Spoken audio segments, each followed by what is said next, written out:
So after like looking over things, you can ignore the idea of group inspiration. It doesn't exist anymore.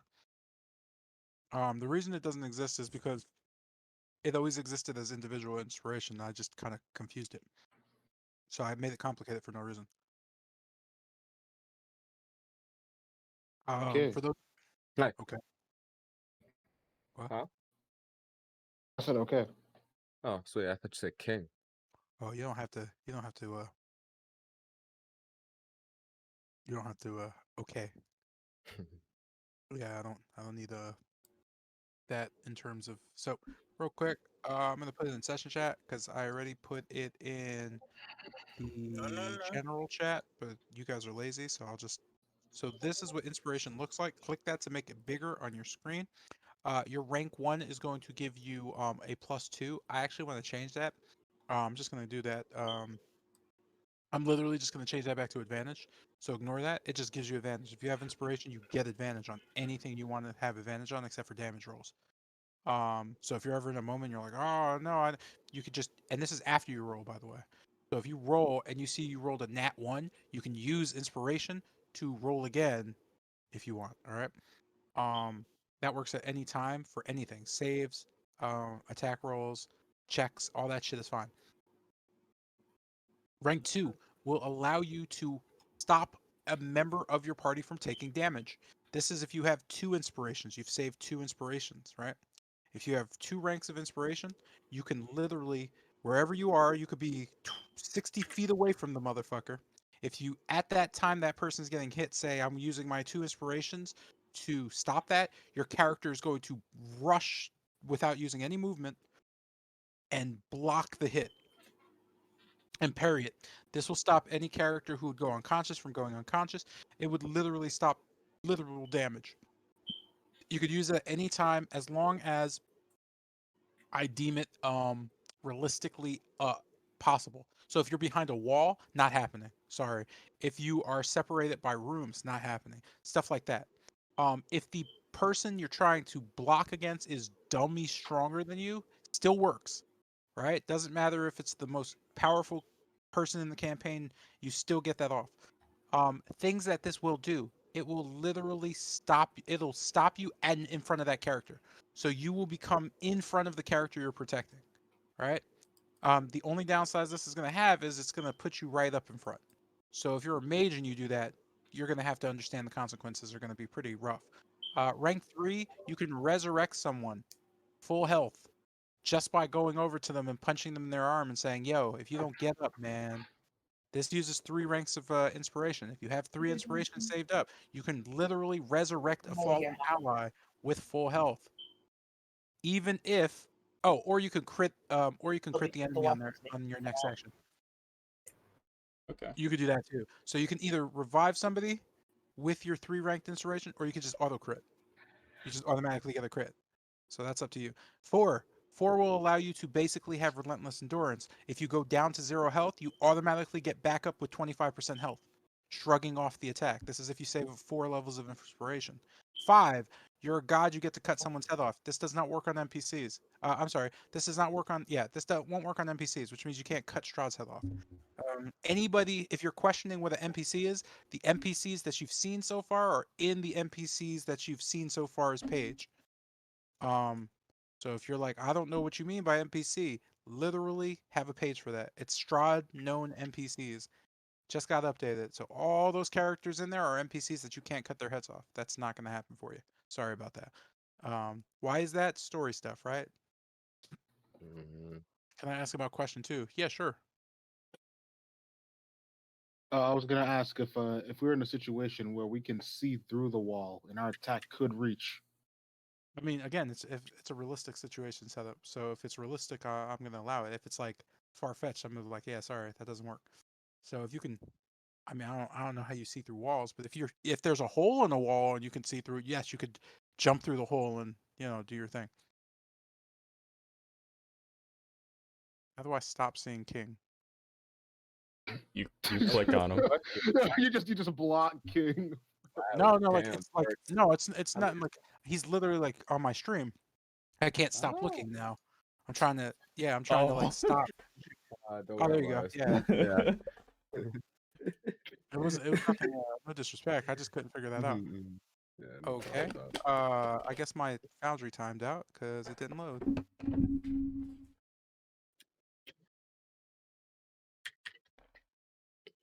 Her communicating found null. Okay, we got a problem.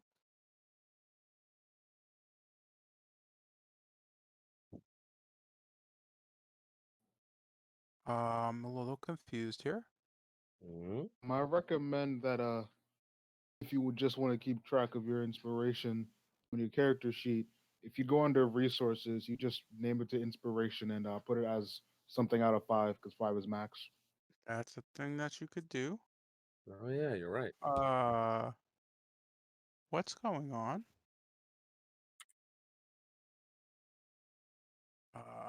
Okay. Launch world. Also, can you use inspiration by pieces? What does that Say mean? if you have like 3 inspiration, could you use 1 to get the advantage? Oh yeah, you could do that.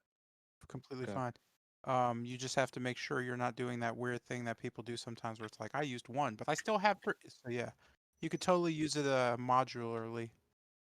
Yeah, whatever that word is. All right, let's see who's loaded. No one is actually in Foundry. Wait, what? That's why I'm in Foundry. Oh, okay. I'm in right Booted now. me It out. says I'm game right now pause. too. I see your Refresh, browse. refresh. Yeah, let me refresh and see It's what's up. being weird. Cool. Yeah, everybody refresh and we'll get started. Yeah, Also running Foundry was just being weird. Psycho in the eye, touchdown. Breathe. cool, and then we're going to, yeah, I see it. Bennett's popping in. All right, so let's get started. I'm going to delete the chat because it's for some reason larger than life on my screen. I got Bennett, Sotero, Tilgrim. I'm going to log into Oh, whoops. the overview so you can see it for everybody who can't log in for any reason. I'm also going to pretty much remove Tawana from the game. She won't be able to play anymore. I mean, no, she will, but like, As of right now, I, she's not here. yeah, like, I need a guarantee that she can actually like play.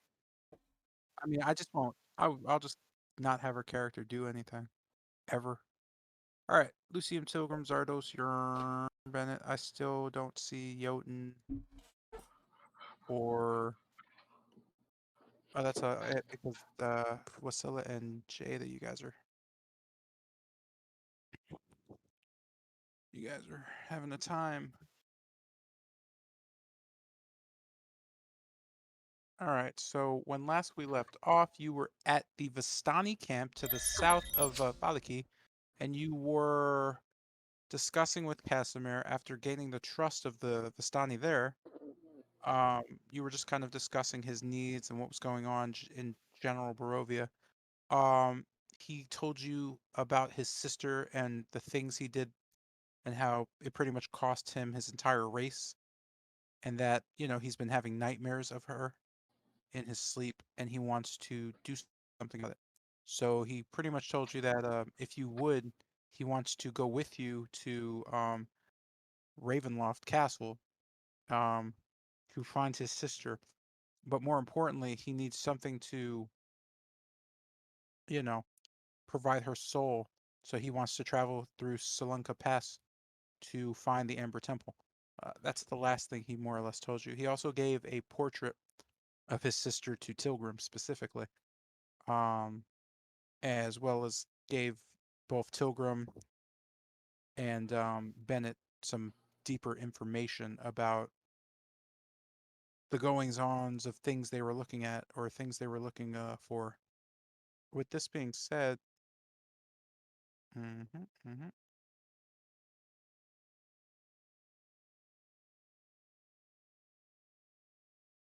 With this being said, I'm going to share my screen for the rest of you. Oh wait, I have to break screens. Hold on one sec. Let me break screens real quick. There we go. Now I should be able to do it. I Yes. All right. So for Jada and Wasilla, if you look at my screen, it should allow you to view everything that we're viewing. If it does not, or if you feel like it's doing something strange, then please say something to me. Let me remove this and this. Oh, that goes for anybody. If you would like to view what's happening, I'm just going to test something. I'm going to move here and see. Does it move it? Yeah, it does. All right. So both screens are up. You can see mine.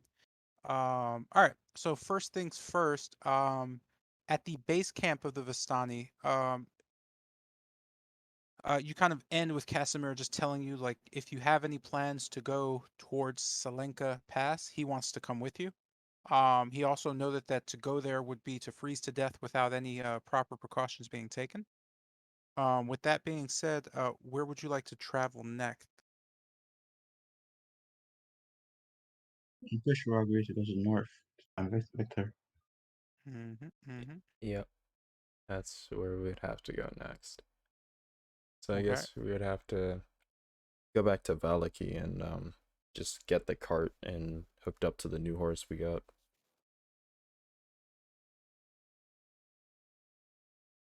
That sounds fine. I just am trying to get some music. Being that my preferred terrain is Arctic, would I know exactly what the group would need to travel through that environment? You would know that they would need warm clothing. Um, they can use rings of warmth if you can find them. And your best bet would be to have something made from fur to ensure insulation. Every member is going to need it regardless of racial features. And if you do not have that, you know that you will end up dying in about 6 hours, freezing to death.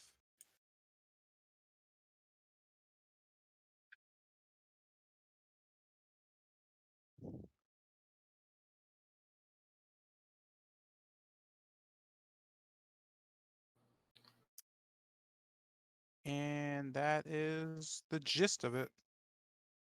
All right. I don't know why that's doing that, but let's just do that. Okay, Discord's being extra strange. All right, so heading back to Valakay.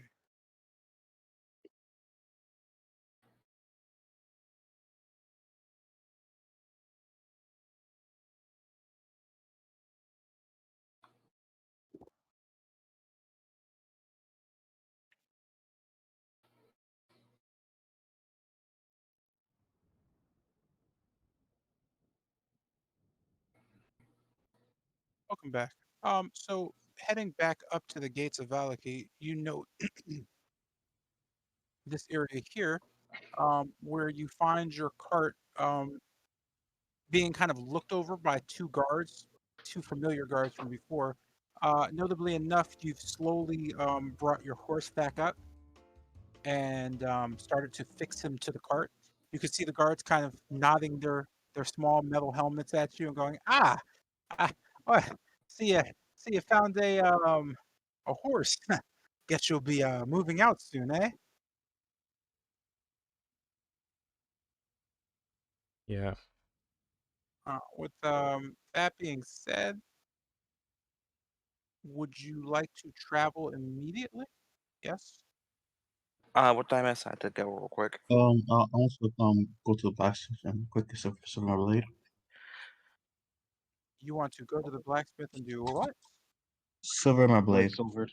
All right. So we'll do that very quickly. Do you have silver to do that with? Yes, that's in the bag of holding. That's the silver rod. All right. So let's go ahead and go through that really quickly. We're going to spend a little time traversing the map, and we're going to head Leaving the cart and the horse in the care of the others, you move through the town. Oh, sorry. Let's unpause. You move through the town, and head back over to. Is this where? No, no. You go back to the town square and find yourself at the Iron Arm Smithy. So over at Okay. the smithy, I accompany him and check out the potion shop on the way I'm back. sorry, you're like super low. Let me turn your volume up. What'd you say? I said, can I accompany him and Oh, I the whole want to go party. afterwards? The whole Okay. party's going. So at the Iron Arm Smithy, you again meet Kisp and Haunt. You note Haunt just working away on random things as Kisp mans the main forge. Seeing you, Kisp kind of nods, kind of friendly towards you. He's been pretty okay ever since you guys started coming around. What can I do you for? Yes. Good morning, Lady Gus. I was wondering if you could help me with some of my blade for me. She nods. Just need the parts. Yep. As I ask for benefit of Silver Rod and a longsword. So taking your longsword Mm. with the parts, she makes fair work of it. Takes about 20 minutes to just kind of melt down the silver as it's really fairly soft, and she pretty much just gilds the sword, coating it, allowing dry time. We're going to about an hour full of you waiting around. In that time, we'll do all the other shopping stuff you may or may want to do. Um, with that, she kind of smiles and says, "No worries about the labor. Kind of a payment to get the old man back on his feet working." Oh, well, thank you, Lady Gus. I appreciate it. As I Mrs. R bow slightly. Hmm. She kind of looks at you. Hmm. Don't remember you with them, but they're a good group. He's a new one. Hmm. I'll just pat him on the back. Yes, I am. With that, sorry, let me My understand. partner. Uh, I was recently attacked by a red dragon. My order. She kind of just looks at you, squinting her eyes a bit. A dragon. Red dragon. English. Besides. God. Hmm. Well, you may want to tell the guards. Is it close to the town? Mm, no, it's like it's not. 2 clicks away. Not like No, not it's not not not close to the town. not close on it. Not Kind really. of nods, a bit confused. All right. Well, Would there be anything else? she kind I of looks at you, a bit confused. Um. That's my line. No, he was talking to the party, I suppose. Yeah. I'm gonna just walk to the counter. Do you sell crystal or glass? I need a small rod of it. Yeah, I'll just keep that up. Kind of looking around, she points back to Haunt's little room in the back. You should have some knickknacks lying around. You might want to knock on the door and see what he's doing. Nothing out here. Right. I'm gonna go over and just knock on the door. With kind of a grumpy, come in. I open the door and enter. You could see Haunt kind of just smoking and staring at a candle, kind of not doing anything. You could see schematics just layered on a wall in front of him, looking towards you. What do you want, kid? I wanted to know if you had a rod of crystal or glass here. Haven't seen crystal in a while. Glass though, dime a dozen. We always fix lanterns. He kind of like looks at a pile of just like broken lanterns and whatnot. Uh, Looking back at you, can I just give you one of the broken lanterns? Uh, sure. I'll try to Uh, see if I can do anything with it. with that, he kind of like looks at the one. It's fairly sturdy. Glass, just kind of a glass globe almost. There's a small crack in the side of it. I could, there you go. He kind of just tosses it to you.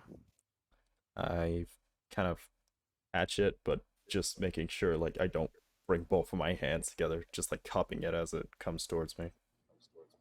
Cool. Go ahead and make a dex check. Oh no. Oh Or no. I'm sorry, acrobatics. Oh boy. That 21. So you cup it very gently as it lands nicely in your hands. He kind of nods at you, putting his cigarette out on his table. Good catch, good catch. Ah, your friend really got the gears working again. Been thinking. Hmm. He kind of looks back at you. Speaking of that, thinking, what's the glass for? Mostly for spell stuff. I don't know why, but since I came back from the Holt not too long ago, I started having this weird mental image of this thing. He kind of just nods. Wizard, eh? Sorcerer, more accurately. I don't know much about the magic stuff, but if you ever need I don't know, a reinforced wand or something, look me up. Bennett just kind of like tilts his head. Reinforced wand. He kind of shrugs. I just make stuff. I don't really know how to name them. Can I see him? He kind of like looks around. You could just see a bunch of like random things around. Well, I haven't made one yet, but he kind of puts his hand on his chin, rubbing it. What would a sorcerer need with a wand? Mm, I don't know. Uh, maybe, mm, maybe I should go ask those gnomes.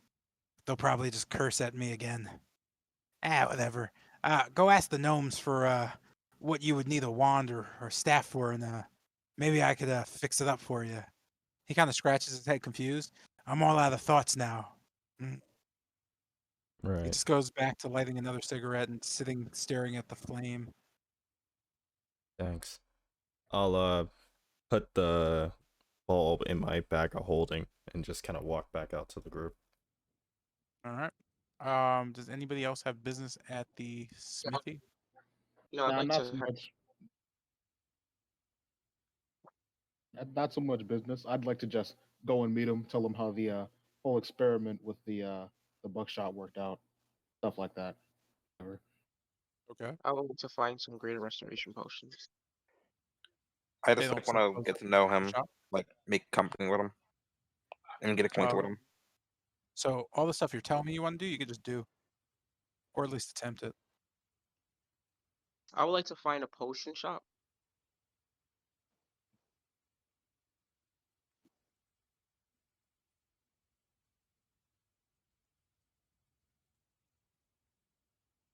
Okay, cool. So we're done here. I'm just asking because no one's actually doing anything. Yeah. Yeah. Shop is at the gnome's place. Cool. So we're gonna head over to the potion shop then, because you guys are just like, I would Yeah. like to do this, but you're not actually doing it, so that doesn't count. Mhm. So heading over to Greater Notions and Potions. Since I'm not updating, you'll have to excuse the fact that Doherty is missing. Um, however, she is represented as such. I'm going to do this one more time. Yep. So returning back to Notions and Potions, you kind of push the door aside to see both Obadiah and Casper just like mulling over a table filled with notes. You know that to be Doherty's work table. To the left, you can see potions and whatnot kind of piled up, but there's also like notes that they're like just scouring. You can hear Caspar just noting to Obadiah, I don't see anything. I'm not really sure what we can do about this, dear cousin. Uh, perhaps we should go look for her again. Hmm. It seems that grandfather wasn't very forthcoming about the information. You can see Obadiah just looking through notes. Yes, yes. Noting that you're there, Obadiah looks up at you. Customers. Mm, well, oh, you're the ones from before. Come in, come in. Looking over, you could see Obadiah kind of looking specifically for Tilgrim as Caspar continuously goes through the notes. Is Tilgrim with you? Yeah, I've been following along. Okay, so Obadiah kind of pushes past a few people to see you, just grabbing your hand. Ah, Tilgrim. Have you seen Doherty? Actually, we have. It was yesterday. It was Uh, before I believe all of you went out to look for her. And Wonderful. Where is she? Pray tell. she's gone. The last we've seen her was in Argenvost. They look a bit puzzled as Caspar stops looking at the papers. What do you mean she's gone exactly, cousin? I don't know much of exactly what's going on. It's why I'm asking questions. It's she. It's but from what I've known, no, it's something to do with her magic. The snake that follows her around. They both just look at each other as if they know exactly what you mean. And Obadiah kind of looks back at you, releasing your hand. I see. Well, there's only one place she could have gone then, and that's troubling. He looks back at Caspar. Caspar kind of nods. And there's no way we're going there, of course. Would that place be the swamp? Where exactly is this? I'm not going to assume. They kind of look at you puzzled. But the assumptions you make seem fairly accurate. Perhaps you know more than you let on, dear Tilgrim. Indeed, she was most likely returning to the swamp, or at least being called back. By who? Better you didn't know. Well, more or less, if we tell you, Doherty might. You can see Obadiah kind of abruptly stopping Caspar. Well, if we let you know, you. He kind of leans in. You'll have to let her know that we didn't tell you. Perhaps you found out on your own through investigation. Oh, okay, yeah, sure, fine. Mm. It's, Uh, it's So looking back, Obadiah continues. Deep in the swamps, there's a town. Well, there was a town named Berez. Once home to a prosperous group, gnomes and dwarves alike. A few elves and some humans, but mostly just gnomes and dwarves. Uh, it it lasted for quite some time, but well, Strahd became infatuated with one of the girls who lived there, and well, I'm not sure of what exactly happened, but he destroyed the entire city along with its residents. There's not much there except just a dark and foreboding swamp now. The area is sweltering with bugs and other nonsense. Mm, They say basilisks kind of roam the countryside there now. But what's worse is something lives there. And long ago, when Doherty was young, when your mother was still, well, keeping you away from the rest of the family, um, she was sent there on a bit of an errand, science stuff, if you would. And, well, when she returned, that serpent had clung to her, and there was a mark on her neck, a brand of some sort. She just said that a witch gave her a power to defeat the Dipe curse, if you would. And ever since then, she's been as independent as you've seen her. huh. If she's disappeared, she's gone back there. Most Speak to likely, this witch. she must need something from her. Perhaps that brand on her neck is hurting more than normal. Has she ever returned there? Besides today? No one really knows the comings and goings of Doherty. She does what she wants. Of course, she has the power to do so. She's far stronger than the rest of us. Hmm. That makes sense. Sir Obadiah, if I may ask, what about this type curse? What's it about? Sorry to Why? intrude. He shakes his head. Simply put, the Dipes are servants by birth. We are more or less. Well, our birthright is to serve others. And Dorothy didn't like that so much. Most of us call it a curse, but she saw it as something much worse. Indentured servitude doesn't fit all of us, but it's what we are supposed to do. It's why she didn't get along. Why any of us didn't get along with Helmov being in charge again.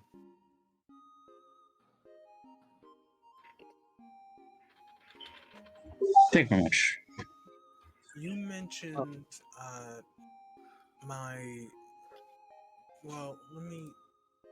I'm looking through my notes. I'm going to say you mentioned my mother. That's another question I've been having trouble answering, finding the answers to.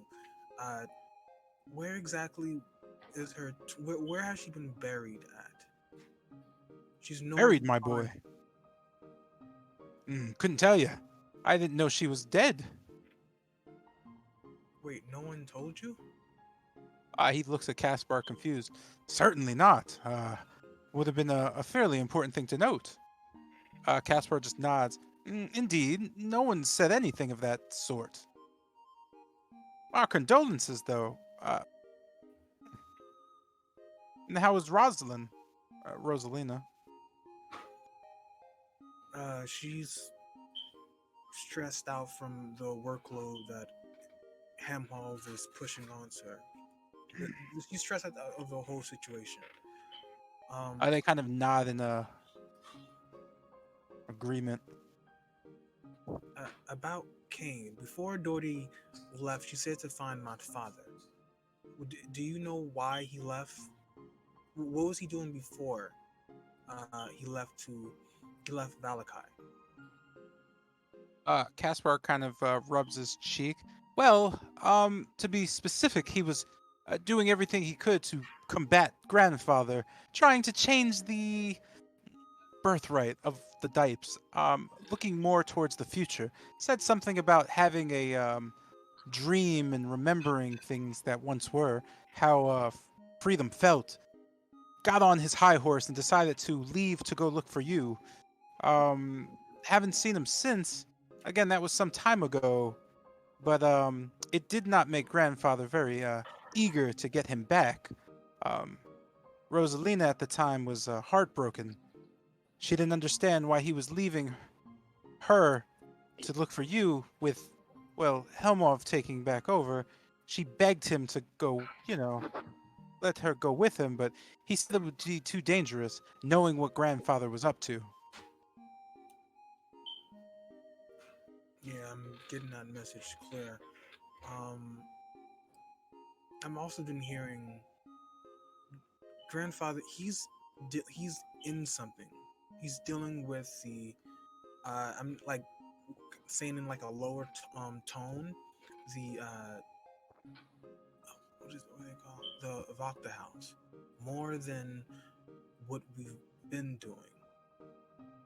They just look at each other, kind of puzzled, and look back. Obadiah just goes, "Oh, not sure what you mean, but indubitably that might be a issue.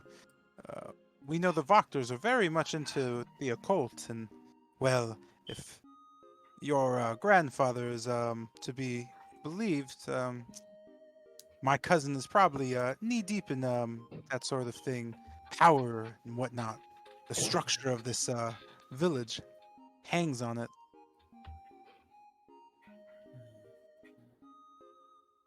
With that being said, I'm going to kind of move over to shop stuff. So, as they're kind of conversing, does anybody need anything? Yes, I would like to buy 2 greater restoration potions. Doo-doo-doo.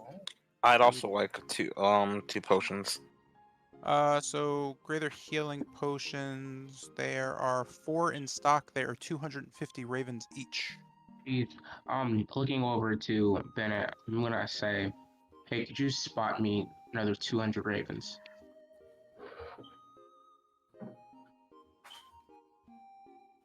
You do realize we keep this stuff in a party fund for a reason, right? You can just take What? how much. You just take however much you need. I'm also taking 200. Well, with that, I'll just buy the 2 greater potions of healing. Oh, look, I can actually mark that down now. Same. So you're going to buy. I'm sorry. Um, Con, Satero's buying 2, and Yerm is buying 2. Yes. Okie doke. That would be all of them then. Do. So that is going to be 1,000 ravens. So that puts you at 2,097. So I ask about what they can do in terms of enchanting with a phase spider. Kind of looking at each other and looking back, they kind of shrug and say, nothing without Doherty, actually. She would be the one to look over it and decipher what that can be used for. Looking back at her desk, Casper kind of notes all those potions and whatnot are just solutions and concentrations from different creatures around Barovia. If you're looking for something of that nature, you're going to want to find her. Would you be interested in buying one of these phase spiders?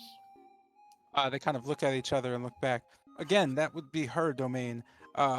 Obadiah is, well, he's the book studying type. If you bring him wizard's books or any type of book, he'll look into that for you. He'll also do his best with spells and incantations.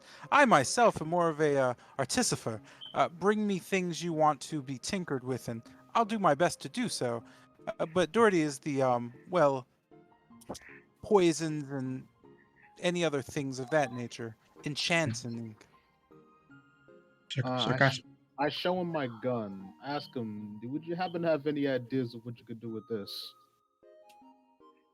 Looking over at your gun, he kind of takes his bifocals and kind of just focuses in. Ooh, well, that's good craftsmanship. Looks like Haunt's work.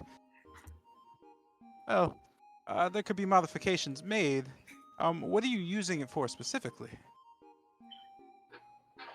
Well, generally close range shooting. Oh, I imagine shaving the barrel down a bit. Yes. I can increase the potency a bit for you. It would take a little bit of time if you're willing to leave it with me. Um, uh, Most likely going to need some specifics, but shouldn't cost too much because, well, Aunt's already done enough work to this thing that it doesn't seem like I'd have to put too much into it.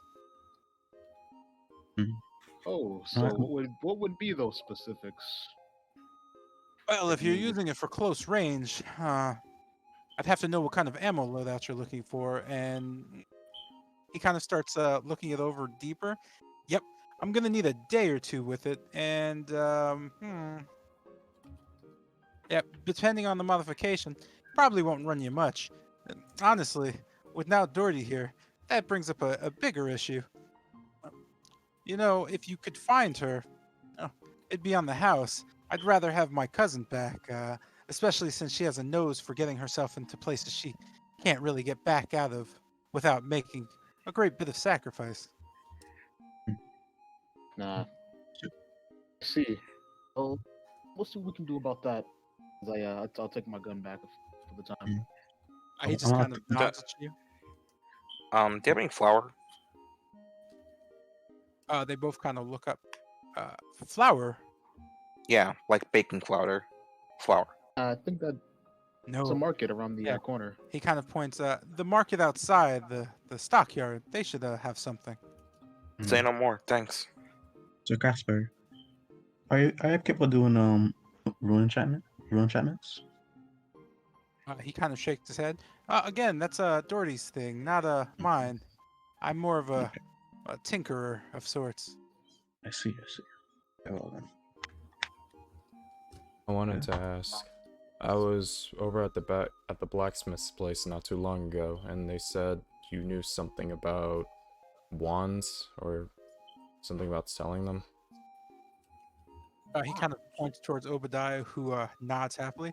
Indeed, young fellow. Magic users come in all shapes and sorts. There's a few books here, some tomes on the matter of different magical staffs, and different incantations that could be done to empower them a bit. Um, it just depends on what kind of staff you have, what you're looking for, and your magical aptitude comes into play a bit. Right. Well, the only staff I have on me is actually this one. And I'll just take the Cthulhu staff off of my back and just kind of hold it up. Obadiah, just looking at it, he doesn't really respond much. He just kind of floats up slowly from the ground towards his books, grabbing one off the shelf and just flipping through it. Yes, yes. The druids, Zolfs, if that is. Floating back down, he points at it. That's a Zolf staff.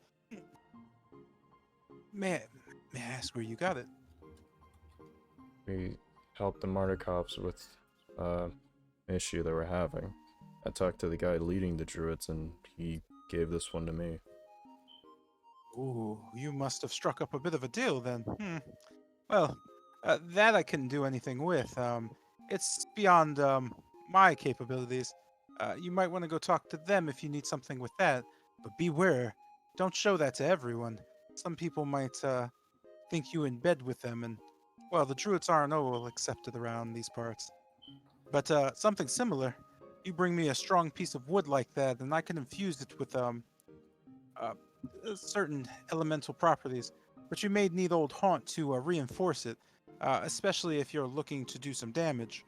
Um, he could probably add a bit of metal to give it some durability.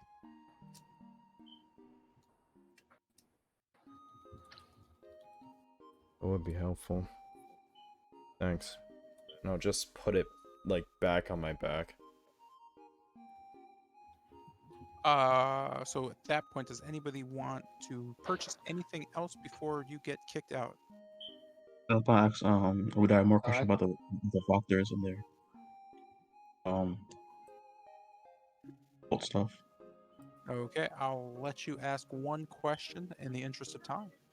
Okay, so that I was wondering I was wondering like what type of cult type is that they're doing, like summoning or sacrificial. They kind of just look at each other and look back, and Obadiah just says, "Not sure, old boy. It's only rumors, you see." He kind of gets in. They say Lady Wachter is one of Strahd's biggest fans, and well, many of her summonings is in hopes to please him. But again, rumors. There's not much known of what goes on inside that house. Thank you. Keep in mind of that.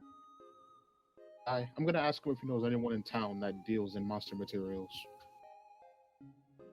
Shaking his head, he says, "The hunters may, but more or less they'll just lead you to them. They're a bit of a tough crowd. They don't do much of the selling variety, only selling steaks to the Arisex at the stockyard. They could approach you in the right direction, but I highly doubt they're going to just hand over items. You see, as you could probably tell by the spider you have there, it's not easy coming across those items here."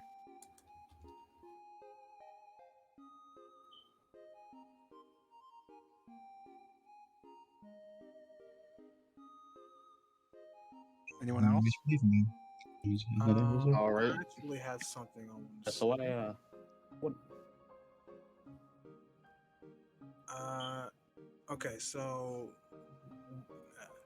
while we have a lot of lot to work on, from Doherty and the dilemmas, family situation, and every other plight that comes to Valakai, we'll do what we can to return Doherty. Aside from that, Obadiah, I've since made progress in the spell work since we've last spoken. Soon, I'll lead a new book to pass the time and study. I'm sure you remember what I've asked for since we've last been here, right? Sorry, repeat that. I was trying to catch up on certain session chat. Oh, all I said really was I've made progress in learning the spells in this golden tome, and I'm sure you remember what we've talked about since we've last been here. He just kind of nods. Indeed. Did you finish the book? Almost. Only but a couple of lines left. He nods. Well, once you're done, I think I have a tome for you that would be interesting. It has something you can start working on, a spell, maybe a little bit bigger than you're ready for, but something you can grow into. Smiling and say that that would be uh, amazing. Aside from, but before we leave, do you have any glass bottles laying around that you would be willing to let go of? I've been working on a couple of side projects. Mm. Casper kind of tosses over towards you a flask very quickly. Think fast, cousin. You can have this on the house. Go ahead and make a dex or Oh, no. acrobatics check. Okay. Let's see here. Oh, Mr. J, these are throwing objects. Acrobatics, right? Acrobatics. Yep. Boy, here we go. Oof. It's a 10.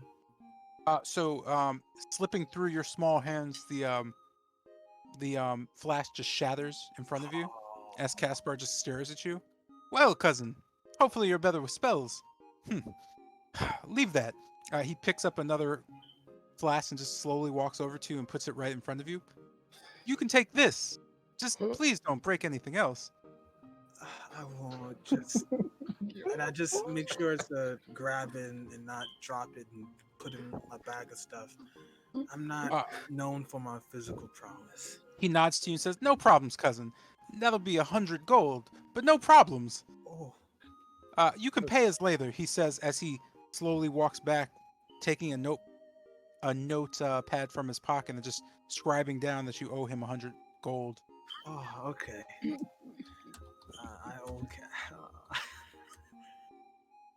That was fun. Yeah, he puts his like pencil away and just points his finger in the air. I'd do anything for family, especially a outcast like myself. Us dipes stick together for a profit. That's it. Anything else? And that was all planned. I believe not. Let's head to the north. Yo, can I buy a shield from the smith for 2,000 ravens? Yeah, we'll just like do that via. Well, that's not up to me. That's definitely up to them.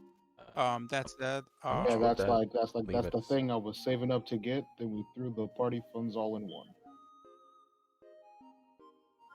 Yes, once you it's like to 4,000, sure. That would leave us at 97. 7. Yes, it would. Mhm. I think we could probably scrounge up some things on the way to the north. So personally, I don't have a problem with it. I also want to ask the hunters if they could point us in the direction of someone who would buy monster parts. Even that, it's like entire phase spiders. Oh yeah, you had me lug around a face spider. Multiple phase spiders. Like 3. We're just waiting, guys. Yo, can I get the shield? Go for it. Toy Right. store. Yo, can I get it? Thank Christ. My AC is 20. My strength is immaculate. Looking guy. towards both Kester and Bennett. Oh yeah, let me put that in shopping ASAP. We're on our way to the door, right? Like, does anyone Yeah. have anything else we're buying? See, we're all in. I didn't have such plans. Are you just gonna buy something else? Mhm. Mr. J, I've bought the dancer shield for 2,000 ravens. Oh my goodness, Okay. that's a lot. Hopefully we'll scrounge up some stuff. It shouldn't be too bad. 20 AC, max dex at last. What were you saying, Tailrun? I was gonna ask, does anyone have any spell work that can mend? Kind of No. feel bad about the drop in the glass there. No, not on hand. That's what. I don't think men can fix shatters. Pretty sure it'll smooth itself out once we find Doherty. All right, let's go. All right. With that, is there anywhere else you want to go before traveling north? The market so I can get some flour. Cool. Let me speed that along because there's not much to talk about there.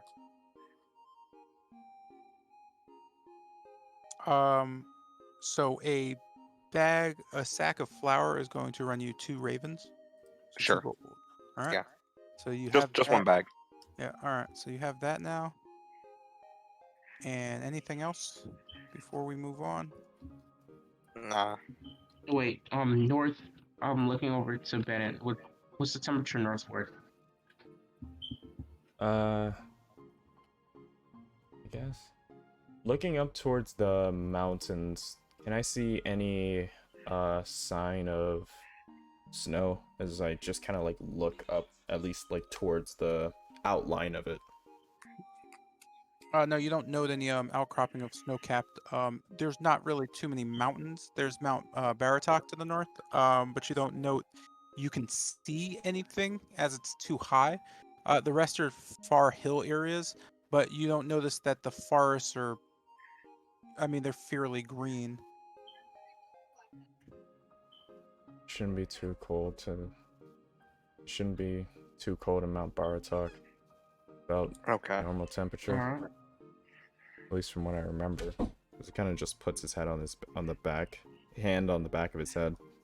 Don't really remember much from the Silvatch Woods. Kind of didn't spend that much time there with all the howling. What time of day is it currently, by the way? It's about 4 o'clock in the afternoon. Okay. Everyone think we're ready? All right, I'm just going Ready. to Yeah. move ahead then. So the party begins to travel first back to get your wagon. Then next you start heading north through the north exit. We're in a wagon, right? Yep. You're wherever you want technically, but yeah.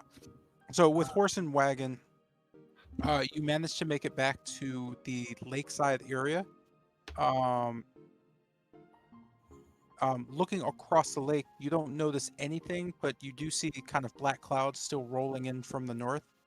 You can hear noises coming from the north, but again, you would have to cross or go around the lake to get there.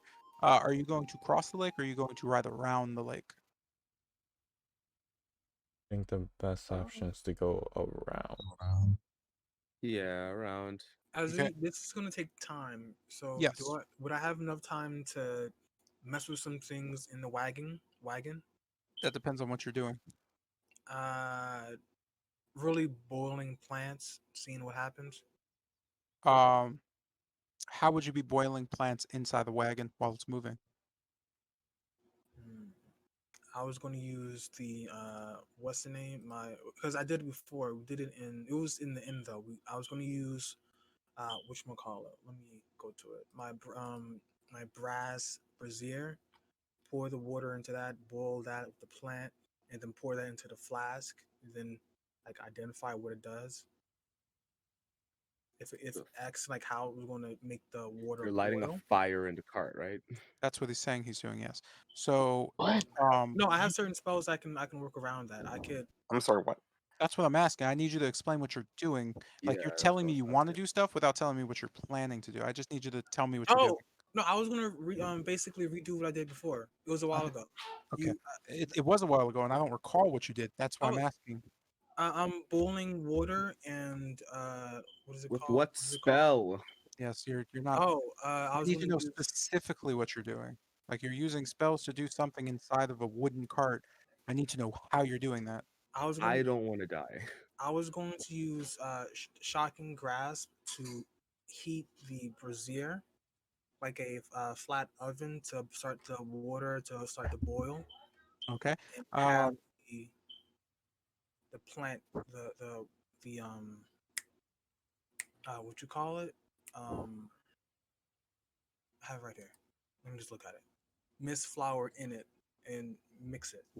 okay. So I'm going to need you to make a. Wow, that's weird.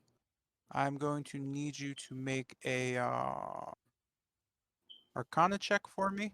Um, Okay. at disadvantage because you're surrounded by wood, and Yeah.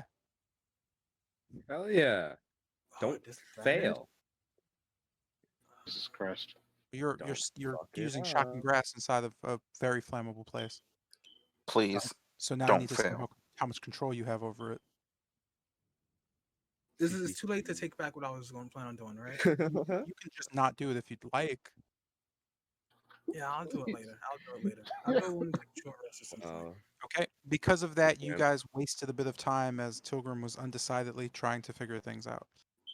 So you are going to lose about 30 minutes. Jesus. My bad.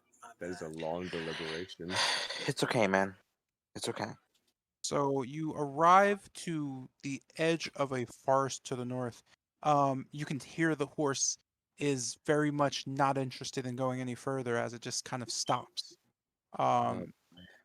You can hear howling just coming from the northern woods. You note that there's a clearing, and as you kind of come upon it, you see just a blast of just a purple hued lightning striking somewhere in the trees. You can see kind of a smoke rising, and the horse is just getting incredibly nervous, turning back. At this point, you know there's no way your horse is going to traverse into the mountainous area. Do you choose to continue on, or do you want to go back as your horse is nervously not having a good time? Looking around, is there any place that I noticed we could, shelter the horse? They tie it up to that certain You can tree. tie it, so you can tie it up to a numerous amount of trees that are Like a sturdy one. Like in But the is there area. but is anywhere to shelter the You are horse? there's nowhere to shelter the horse as you come from the clearing. You're roughly here. Is there like a is well? I think we just like get the biggest tree and like tie it to it. You can, sure. You could do that and just batten down the wagon if you choose to. yes, Yeah, let's do that. I have a feeling Is that's it fine. and is it secluded or no? Is it secluded? The area is You not can find secluded. It is Damn it. it's a forest area. I don't think that's such a good idea. If any of the wolves get the right idea, we can lose a horse in our way back. Again. Well, then what do you want us to do? We could just go. Want to take it all the way back? It'd be the safest idea. It would cost us a lot of time, though. It would, and then we would have to walk all the way back up. Would I be able to calm the horse down? Roll an animal handling? You can if you'd like, yeah. I'd like to make the attempt. You successfully managed to give it a tomato and kind of soothe it a bit. You could see that the horse is very much calmer and just kind of idling now next to the tree.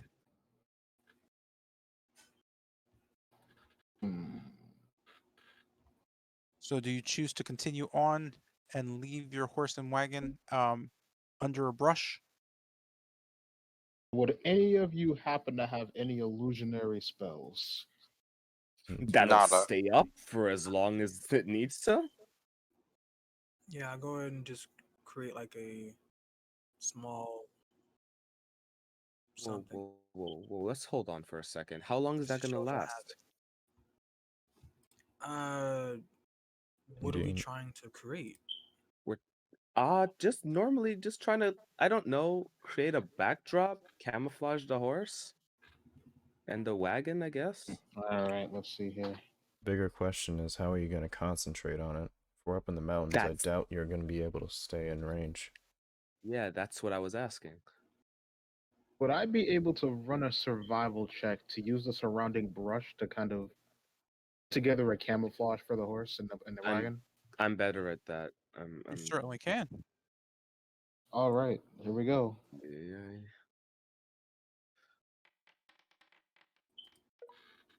Need some help. Everyone, you guys are eligible. Help me out.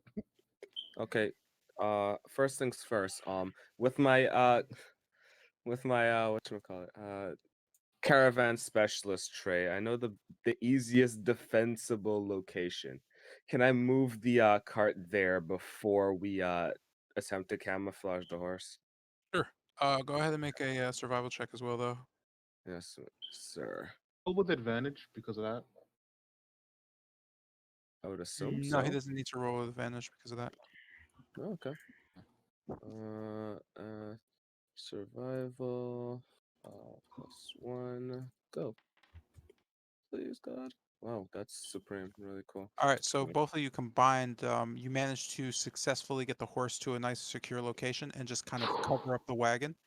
Oh, yeah. This will give you a confidence that you can move forward without anything happening. As you eye the north, you can hear more cries and just lightning shockingly coming down off of ridges you can barely see from where you're at due to the elevation. Do you choose to start climbing towards the mount? Yes, I'll sir. put about 3 more tomatoes on the ground in front of the horse and pat it. And yeah, Can I be make a ready to go. perception? Can I make a perception check just to see if anything's out of the ordinary as we start climbing? There's no reason for you to, because as you climb, you don't notice anything out of the ordinary per se, other than the strange animal noises and the wailing. You do come to a point though where the forest kind of falls back, revealing just stone pathways leading straight up the mountain, just naturally carved. You note as you kind of advance towards one, you can hear kind of a shouting in the distance. It doesn't sound much like an animal. It sounds more like a person shouting, a human voice, kind of yelling something. As you slowly kind of traverse up this kind of stone path around the mountain, you kind of stop about here. Um, the elevation is fairly high at this point. You're about 600 to 700 feet off the ground. Looking back, you note the forest looks quite small. You enter a strange sloped area. Both sides have large kind of boulders sitting in a very strange way. As you approach this area, you take kind of a bit of a slower step, as you could clearly see that the boulders are kind of being almost hoisted up, creating this strange valley where you're entering. Um, as you kind of peer into the valley, you note it doesn't seem all that natural. It almost seems man-made. Something has been carved, kind of leading straight up to this. You can't tell, but as the lightning kind of flashes, you can see kind of torches, just kind of faintly glowing in a strange cave mouth. You note figures kind of standing over an area that has just a great amount of like small things just blocking your view. You're not really sure what those things are from the distance. But you are fairly wary of the boulders kind of being held above you to your left and your right. Uh, do you do you walk forward? What do you do? I'm gonna walk very stealthily over. That doesn't make sense to me. Dang. Okay. Yeah, I don't know what stealthily walking means. This is like Yeah, I'm gonna venture yeah. forward. Okay. I'm gonna walk forward. So as you begin to step forward, you notice I won't. okay. Mhm. You notice that from the side, small rocks start kind of falling down the mountainside towards you. Right in front of Kester, a pebble just bounces and hits you in the foot as it makes you kind of look up. It almost seems like the boulders are larger now and kind of just right above you, almost as you walk into the valley. It just the boulders kind of seem larger as if you're going down but up somehow. You're fairly confused by the happenings as you kind of look back at your party. How did the rest of you proceed? Uh, Uh, it's like we're in like a valley. Yeah, you're going into like this pretty much small um, mountainous area that is just both sides are just hard slate rock, and there are large boulders kind of above you, about 100 feet, and they just look like they're almost being held in place, and at any moment they could just fall and crush you. At am 100 I feet. am I able to see Could like anything that would be holding these things from where I am?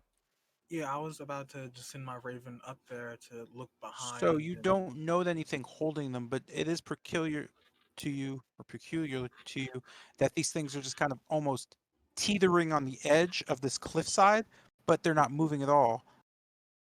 But you did notice that as Kester and Zardos walked into the valley, pebbles slowly fell at their feet. I guess it must be a weight mechanic to this. Probably. Wait, So I kind of beckon the two to come back for a second. Slowly. Or return.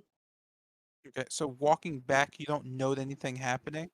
For Bennett and Tilgrim, you note that the rocks seem to be almost perfectly placed on the edge at all. Something I'm seems quite strange or off to you two about that. I'm sorry, repeat that. yeah, you're kind of black. So, as Kester and Zardos both return to the party, specifically Tilgrim and Bennett, you notice that the rocks are perfectly on the edge, teetering, almost frozen in place. You sense something strange about that, though. Do I There's notice- something in you just wondering about that. Do I notice anything magical? Go ahead and make an Arcana check for me. All right. Let me. Oh, I forgot about the time.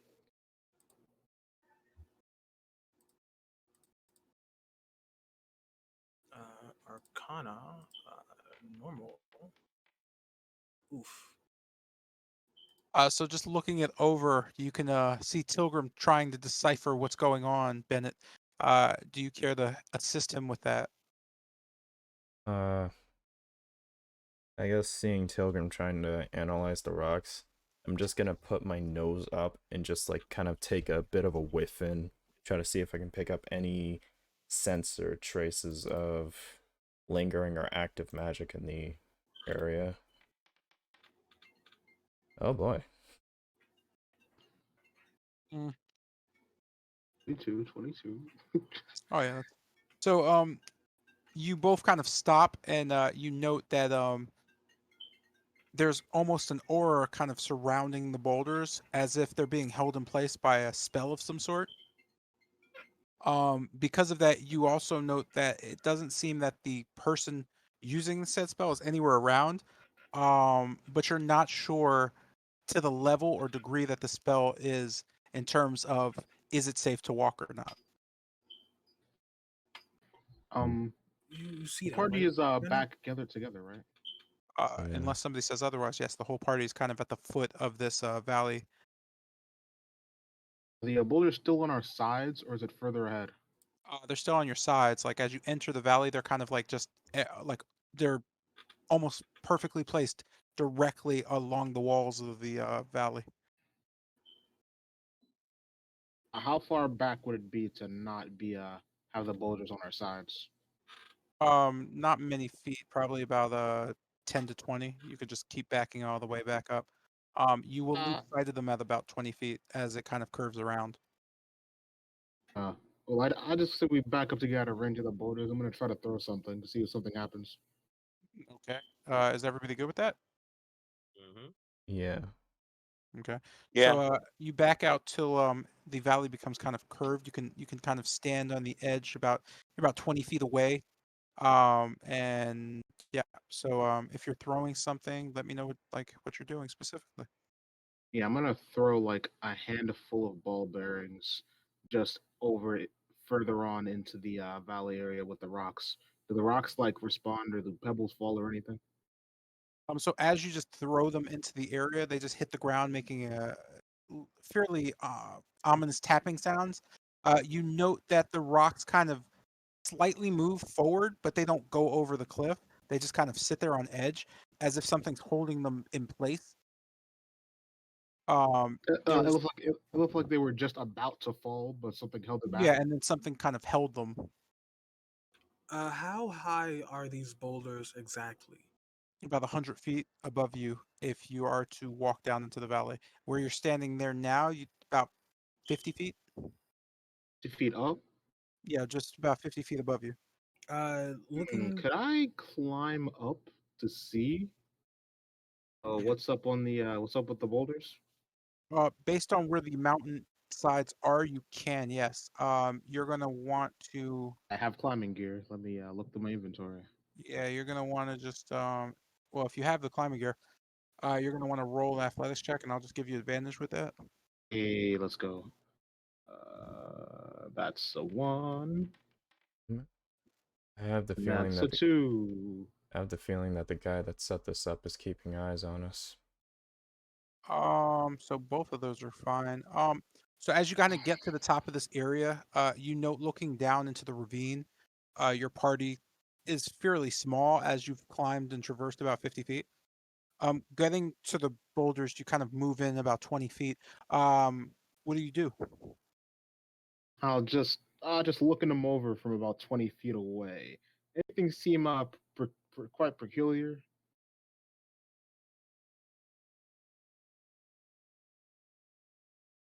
So as you kind of just look them over, the most peculiar thing to you is that they're leaning over the edge, but they're just staying in place. Um, Noting that both Tilgrim and Bennett investigated and found that there was some type of magic. Again, I'm assuming they kind of said that. Um, you note specifically that while you can't really tell what kind of magic, it is certainly interesting up more up close to see that they are just teetering on the edge, almost waiting to be dropped by And some force. there seems to be no one up at this elevation, right? From where you're at, you can see clearly past the valley. You see just the massive stone chunk, almost man chiseled, going up into what looks like kind of a ruined. You're not sure what you're looking at, but as lightning kind of flashes, you get a glimpse of two figures kind of staring at each other in the distance. Neither of them can see you or are paying any attention to you. You also note that the ground seems to be littered with swords, as you see in the light. You're not sure Uh, what to make of it, but it's fairly close, maybe only 60 feet away. It's very dark, and it's even with the vision, it's hard to see exactly what's happening as the lightning flashes, giving you a bit more of a glimpse. It seems that the figures are just staring off at each other. You can't hear any speaking or anything of that nature in the harshness of the rain and the thunder. and how far are the figures? You'd say about I said 60, more like 120 feet away. They're up on How they're kind of up on this like risen ledge that's leading to what you can only make out as some sort of ruin. and how far do the rocks go? The rocks only extend to 60 feet. There you go. They're about 120 away. Yeah, so you got to have about a halfway distance from All right, so clearing them to getting to them. yeah, I want to stealthily and swiftly move through the rain, Mask of the Wild, and all that, and use the boulders as cover. Just get a little closer. So there's no way to traverse the boulders without climbing over them. They're literally up against a kind of a rock wall. Mm.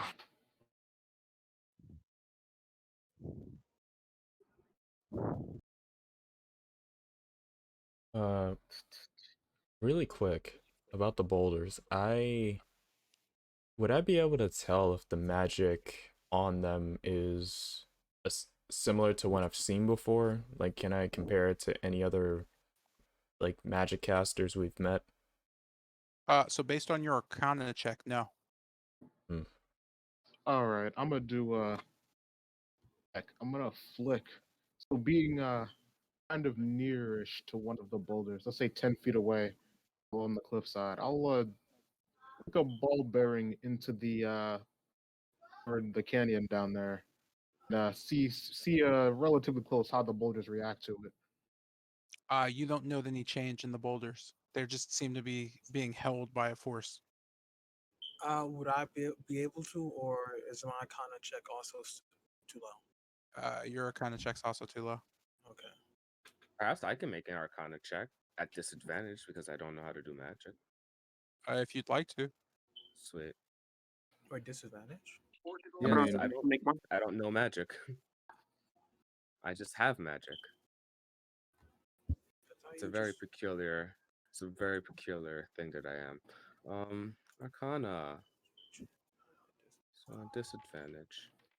Uh, ooh, 12. So just kind of looking it over again, you see fairly the same thing. You can almost perceive it. Go ahead and make a perception check for me. Yes, sir. Perception. Normal. 15. So you start to perceive kind of an aura surrounding each of the stones. You note the aura seems to be trailing down the valley and going towards a location that it kind of goes into and stops at further up. You'd say it's about 120 feet away. You're not really sure what that is because you can't see it from your location, but it seems to be that the boulders are almost locked on to this one thing that's, again, roughly 120 feet in front of you. Okay. I relay this Uh, information to Lucian. uh, uh.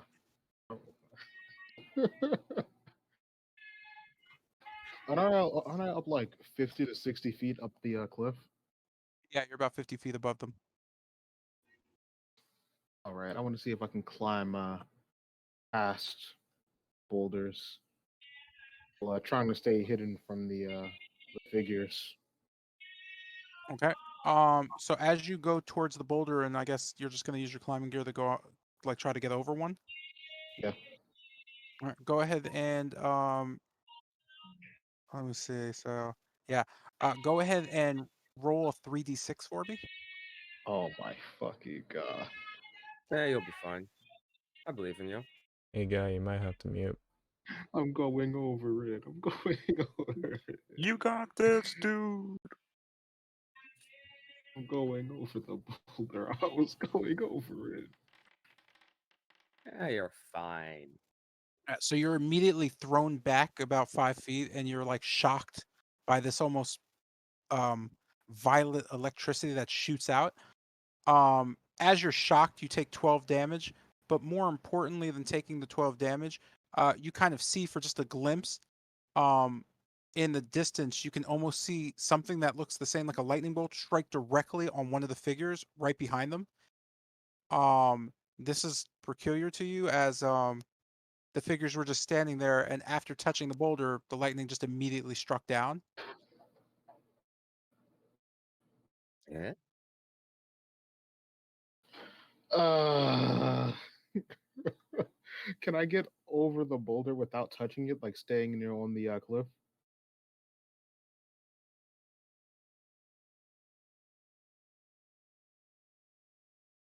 You muted. Oh, I'm sorry. So you can climb the side of the cliff to get past the boulders after realizing the damage you're taking. Oh shit, I'm a dummy. Give me one sec. Yeah, there we go. More importantly, does anyone wear metal? Question: do we all see this happening? You see the lightning strike. You don't see where it's striking. Only Lucian can actually see that it's striking behind a figure in the distance. Okay. Climbing. Oh, I'm just gonna spare you because you have climbing gear and the boulders aren't all that big. So climbing up past the area and trying to kind of shimmy towards over the boulders, you manage to get about 30 feet in. As you're close enough to start hearing an argument happening between two figures. Since you're closer, you start to slowly make them out. You just see two bald men kind of arguing about something. You kind of you can't really make out what they're saying. You just hear that one of them, the one closer to you, with their back turned towards you, is incredibly angry. You can see a strange light coming out of one of their hands, as the other one, who is facing you but doesn't notice you there, just seems to be strangely like shaking their head with a disgruntled look, as you can see in flashes of lightning through the rain. Are they like floating in midair? They're not. They're standing on top of what looks to be this ruined kind of mount that's in front of what looks to be a broken down temple of some sort. What do I make out? Do I make out any specifics of the argument?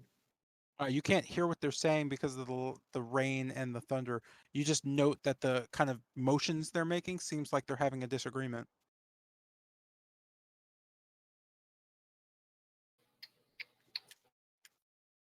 So would it? So if I kept climbing around the cliffside, would they spot me? Um, so based on the one facing your direction and how you're fairly at the same level as they are, um, if he looked around the person he was arguing with, he would be able to spot you. Ah, yikes. Let's see. Well, I'll just. I think this is about the time I go back to the party and relay the information. Yeah, I'll just go and climb back to the party, avoiding the boulders.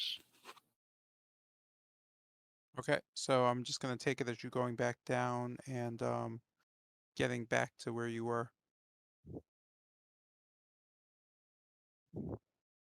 All right, so two people on top of the cliff, most likely extremely powerful mages. Lightning flashing, likely coming from them. I touched one of the boulders and got electrocuted. And then one of them's the wizard that's holding those boulders up. And I don't think he wants us to, well, to go over and see what they're doing, most likely.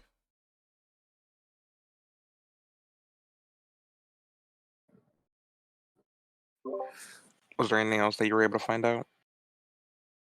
Not much. If I got much closer, I would have been spotted. Eh.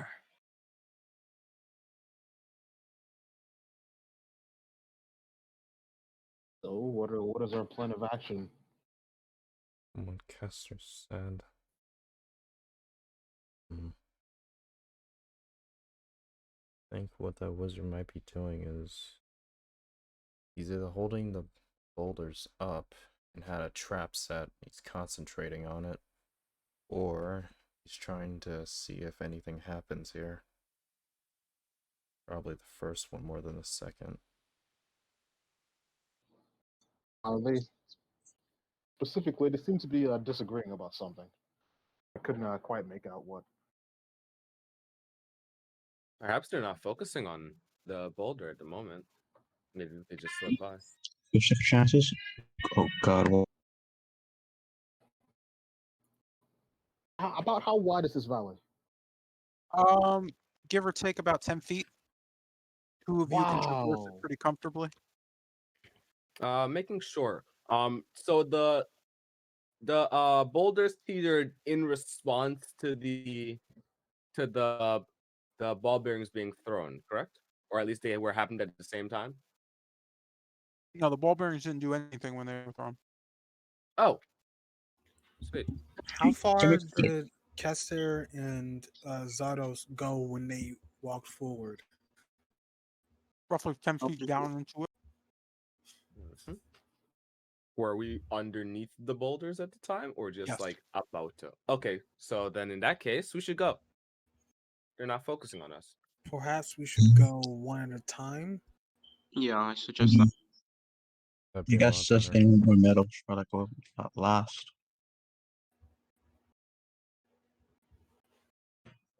That would put the casters to go up first. Where Okay, does so where in does the interest of time, you can ask in a second, who is going first if you want to send one person? I'll go. I'd be willing to.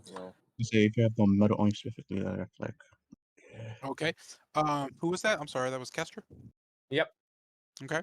So heading down into the valley, you I imagine walk stealthily. Yeah. Try my best. All right. Moving towards them, you get about 10 feet in where you were. You note that the rocks above you slowly kind of bank as they move kind of back and forth, but they don't do anything. Do you continue forward? Okay. I will continue forward. All right. Continuing forward, you start to walk and you note that the boulders don't actually react at all to you. This kind of fills you with a bit of confidence as you continue on further. You manage to traverse the entire valley without the boulders doing anything of the sort. You come to the end of the valley as it steepens towards the cliffside. As you kind of slowly go up, you can start to hear kind of an angry kind of back and forth. You also note stopping at just the summit area of this before going up anymore. Going back to the party, they're about 60 feet away from you now. In the rain and whatnot, you wouldn't be able to yell back to them or anything, but they have clearly seen you've traversed the entire thing without danger. Okay. Just making sure. Where is the trail of magic going towards the voices, or is it to a separate location? It's going directly towards the voices. Okay. All right. I guess I try to wave back at the party, just making sure that they understand. Alright. I'd I'll still say we be follow on guard for along. this. Still walking carefully, of course. I'll head Okay. down next. All right. I So thought I was gonna head. I'm sorry. Oop, nothing. So as Lucian traverses the path, you also note nothing seems to happen with the boulders. As Bennett also traverses, nothing happens with the boulders. All three of you have gotten to the point where just going up about 20 more feet, you'd be over into the area where the two gentlemen are having their spat. Does the rest of the party continue as well?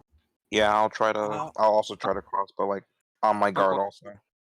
and I'll follow behind. Once Me as well. Yorm passes by, I'll go next. I do the same. So I have Taro, Yarm, and Tilgrim. What is Jotun doing? And I guess I'll follow.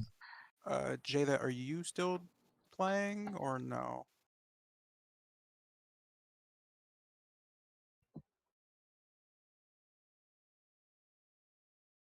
Jada Oh, Jada's is deafened. deafened. Oh yeah. You can't. Yeah, I'm deafened. Okay. So Jeanette, what are you doing? Are you here? Slash on slash.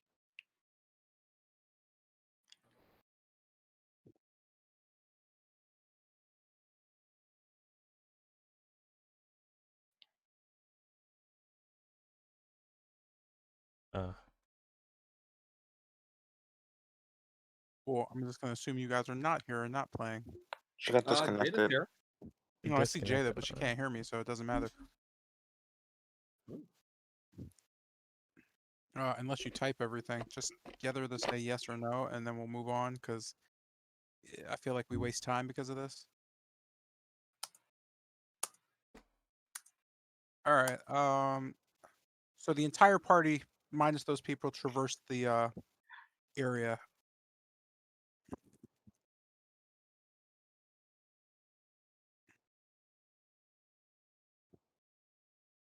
Minus the people who didn't say anything. I'm literally gonna leave them behind because that's kind of weird. Mention also go. Oh, let's see. This is gonna be a strange map because of the way it was set up. So you'll be fine, I think. Shortly.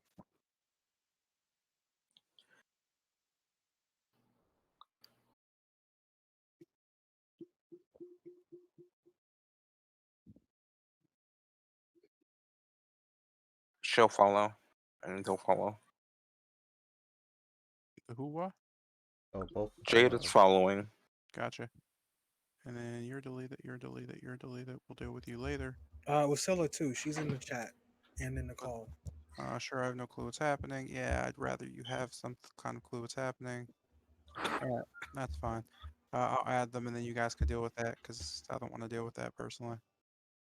So you're trailing behind. Cool. So you head up and you reach the mount. You note, strangely enough, there are just a scattering of shields and broken objects everywhere. Let me just very quickly set up this. So boop, save, and then boop.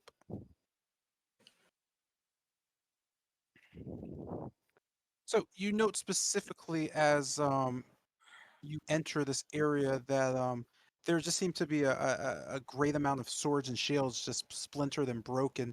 You could see lightning striking areas, and the torches you saw earlier aren't really torches as much as just lightning just permeating from just areas of the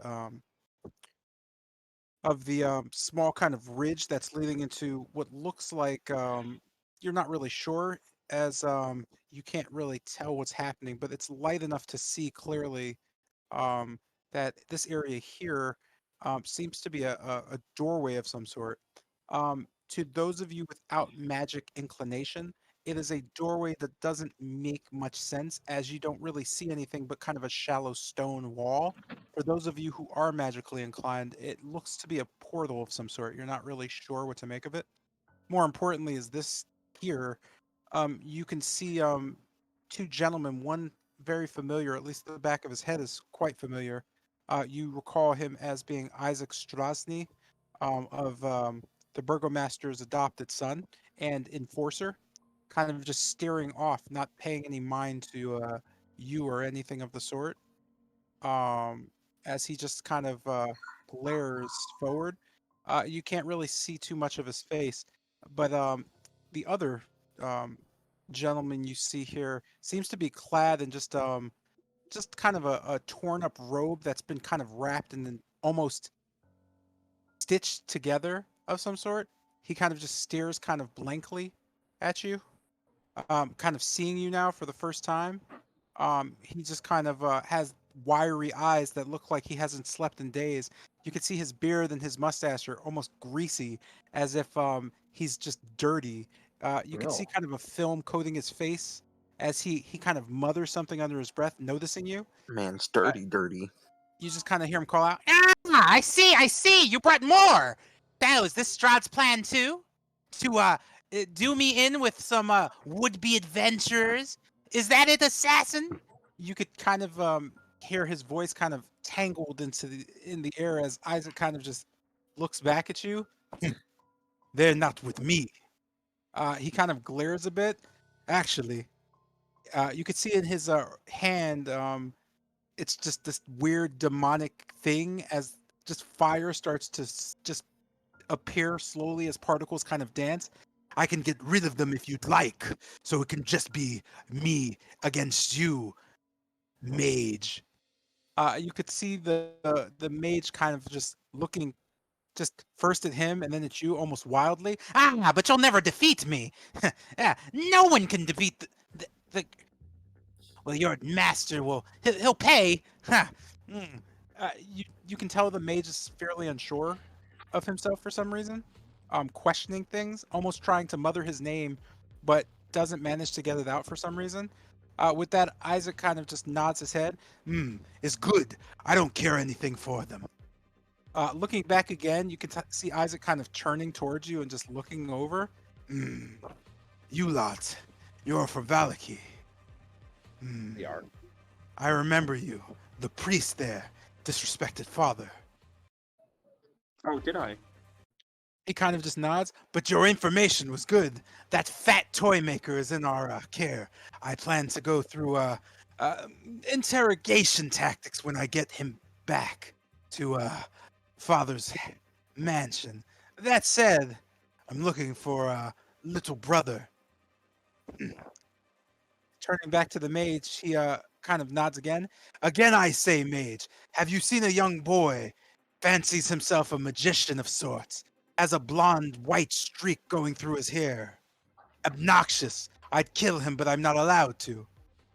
You could see the mage kind of shivering a bit. Nah, you'll never know. You'll never see because your eyes are blinded by the demons that have been inspired and put inside you. I know you. You're just Strahd's devil. His demon sent to kill me, to finally do me in. But you'll never get me. Never. As this is happening, they kind of just pay you no mind and just go back to kind of bickering. You just can make out them fighting back and forth. But it seems strange that Isaac isn't doing anything. He hasn't stepped any closer to the mage, and the mage doesn't seem to do anything else. As this is happening, just slowly in the back of your head, you can hear just a voice go, "Ah," and I wonder what brings you so north. It Uh, seems the voice is waiting for a response. You all Victor. hear the voice in your head. Um, I'm looking for the Burgomaster's son. On Yeah, Who we're is looking, this? what it is. we're looking for the boy. You could just hear a voice. I see. Is that why you came to the lake? Hmm. Well, um, would you like my assistance? Very much so. I Yes. don't Well, think that would be well, I necessary. think we may have it. We are I see. also. Oh, okay. As this is happening, your bodies immediately just stop.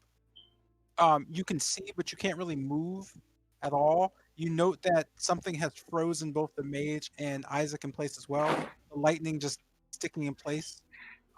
In front of or between them, you see Strahd appear. Oh Kind of shit. a lightning bolt slamming down. As he smiles, looking over at you, you can What see an his entrance. fingers kind of just in the position of a snap as he holds his right hand up, looking, and just nods to you. Uh, Time stop. It's one of the things that I have the luxury of doing. Think of it as my specialty in need. Let's see. You have everything under control. He kind of turns to the mage. Ah, my dear friend. Ah, shame you don't see me right now because, well, you can't. Ah, I'd kill you, but I'm gonna have a little fun. I want to see what you can do for these younglings down here. I've taken a liking to one of them, two of them almost. The rest of them, they just seem to be wandering this place. As for you, that arm. Where do you think you got that from? It's a shame. Ah, you'll never figure it out, will you? You probably still miss your sister. Idiot. Well, he kind of just comes towards you. Oops. Just kind of looking you over as you can't move. He starts to kind of poke at Zardos's armor. This is the one who called me before. Hmm, I guess he's nothing more than a child. Well, I don't see the beautiful one with you. I guess that's fine. If you can take it from here, I'll give you a bit of a hint because I don't want you dying right now. Uh, don't make the mage angry. He's a mad dog, if you would. Doesn't even know his own name. I wonder why. Anyway, you have a good time. I'll meet back up with you when I need to. And with that, he just vanishes in another bolt of lightning. At that point, the mage and Isaac kind of jump out of their skin a bit and look around. The mage just kind of, I know that. I can smell it, taste it in the air. He was here, wasn't he? You lot! Do you come bringing the devil's wishes? You can see him holding his hand up as lightning starts gathering in it. Are you insane? No, of course not. Why would we do that? Insane. Why, of course. Go ahead and roll for initiative. Oh God, why do you talk? Whoa! Shut up! don't even What do act you like if that was mean? entirely my fault. That is! He literally No, said, don't you're make him wrong. mad, and Shut it. immediately you just scream at the man. Like, I what? call cap of the highest order. Shut it. Boy. You literally, oh God. He had one job. No, Have one job. no. What do you mean, no? Nope. Nope. I take no responsibility. Do we? Wow, everyone's rolling great. Do we have an idea of who? We have an idea of who this is, right? You have an idea of who what is. This dude. The wizard they got You a have- shit rocked by Strahd, I can You assume. know that he is a mage who was rather angry. That is about it. No, I know. I mean, I was One asking like job. the One party, job. like from the what we was told before. I see. I Do can we or assume. no? Yeah, he's the I'm wizard that thinking got his too, shit I'm not wrecked by in Foundry. shit but rocked I'm by like- Strahd the first time. We know this isn't like this is dangerous. Yes. I'm unable to roll for initiative because my character icon isn't in Foundry or in this place. That's fine. Oh, Forgot- before yeah, could there's I like no, it's put my not hood up? You should have done that before, but yeah, you can do it. Yeah, that's fine. It doesn't really matter. Yeah, it's like put my hood up and scarf since Yeah. what's the name hasn't seen me yet. So okay, cool. Cause I'm behind the big people. Did my roll go through? Yeah. Yeah. Yeah. Okay. And there you go. So Taro, go ahead and roll for initiative. Please note there was no healing done, so your health is Yeah, I still know. accurately your health. Yurm has 1 health, just so we're aware. Sweet. Handy. We rested at the. Yeah, we took a long rest. When Not a long rest, but a short rest. Oh, not long we rest, took but a a short we rest. took, we took a short rest at the. Yeah, at the bandit camp. did you roll hit die? Yeah. Yeah. But it doesn't say you rolled hit die. Because that's why your character has 1 health. If you rolled hit die, then you wouldn't have one We health. definitely all rolled hit die. I rolled hit die. That's why I have full I health. have a list of everybody who rolled hit die. That's why his health is 1. It would have healed him for him. That said, you're gonna start with 1 health. Next time, roll your hit die. Okay. That said, is Jada and Wasilla, are you guys actively taking part or no? You're just watching because this is kind of, yeah, it's killing me, murdering my little soul. And then Jeanette hasn't said anything, so she's not taking part either. Who what? So Jada's gonna fight. Jada's gonna fight to the best of her ability as long as the Wi-Fi will allow us to.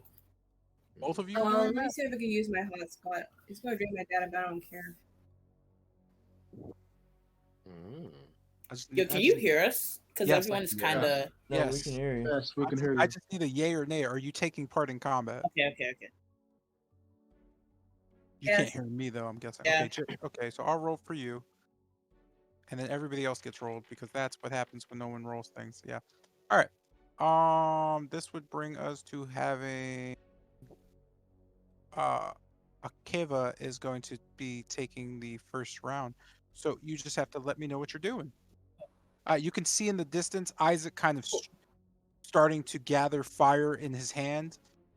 You could see that the mage is also gathering lightning in his hand. Let's see.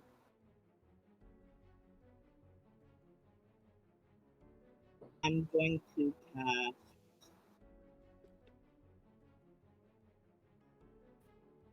Oh, that's far from me. Let me see if I can cover this. Are I'm there gonna any healers in the party? move up like Yep. 1. 3 feet. You're gonna move up how many feet? 3 15? feet to like the left. 15 feet left? 20. 20. So left as in passing through people, as in 1, 2, 3 feet like that, or 20 feet? Yeah, like that. Okay. I suggest. Are you aware of like everything going on right now, or do you need some? No, parts because you over? guys have like super cut out like pretty much everything you're So saying. right now, these are people that we should definitely not be fighting. Okay, The, so as when the you, super duper final boss rolled up and said, "Hey, don't make them mad." So pretty much, Then left. I can assume we're trying to calm the situation, at least. I mean, I was just gonna suggest he casts Zone of Truth or something. Okay. we're trying to calm them down, or we're just trying to escape. Calm them down. Calm them down. I only have like one thing that can do that, and if it fails, I'm kind of fucked. Okay, sweet. Then do it. What kind of terrain are we on? You're on a rocky mountain terrain that's a bit slick due to the rain, but it's not difficult currently. Would I be able to gather like even the tiniest bit of sand? Like, Based on the rocks lightning in here. striking the area, there is debris and small sediment, so I will just say yes. All right. So I gather like a handful of sand, Okay. and I throw it in his direction and use it to cast sleep. You throw it in whose? I'm just guessing. Isaac's. Well, it's like Cool. 90-foot range, but I think it's only one person at a time. You know what? No, it Actually, affects because- 20 affects in Yeah, 20 feet radius. yeah, okay. Calm down, everyone. Let her take her turn and relax. I'll cover the rest of that stuff. Mhm. All right. So we're casting sleep. We're looking at sleep. Ba-doo-doo-doo. Ba-doo-doo-doo. And you're casting sleep directly on him, or would you like to just cast it? It is a 20-foot radius. So if you cast it directly on him, it will hit both of them. Because on the app it says 90 feet. I don't know. But sure, yeah, I'll just cast it around both of them and see if it can affect both of them or at least one of them. Cool. I don't know nothing about the app. I just know what it says here. So let us look. So we are rolling for, what are we rolling for? Roll a 5d8. The total shows how many. Oh boy. The total is how many hit points of the creature this spell can affect. Creatures within 20 feet of a point you choose within range are affected in ascending order of their current hit points, ignoring unconscious creatures. So we're going to roll that normal. Oh wait, that doesn't matter. What are we rolling that for? Why is that? Okay, whatever. What's the damage look like? Ah, it's the 5d8 versus your bonus. Great. So Uh, that's what we're rolling. You So cut we have out. a. Oh, I'm doing stuff out loud. So we have a 12. You're still cutting out. This is not good. Yeah, that's not good. But for the rest of us, I'm definitely going to continue on. Let's see. Subtract each of the creature's hit points from the total before moving on to the next creature with low. So we have a 12, and we are doing what? This spell is really complex for no reason.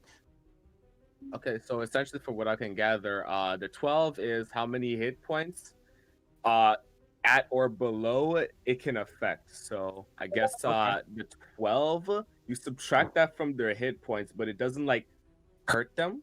Right. It, like basically Yeah, saying it's how like- they how can put much them to more sleep. sleep you have to put on them before they Yeah, actually. so once go your HP reaches 0, they fall asleep. Then you pass it on to the next person. Great.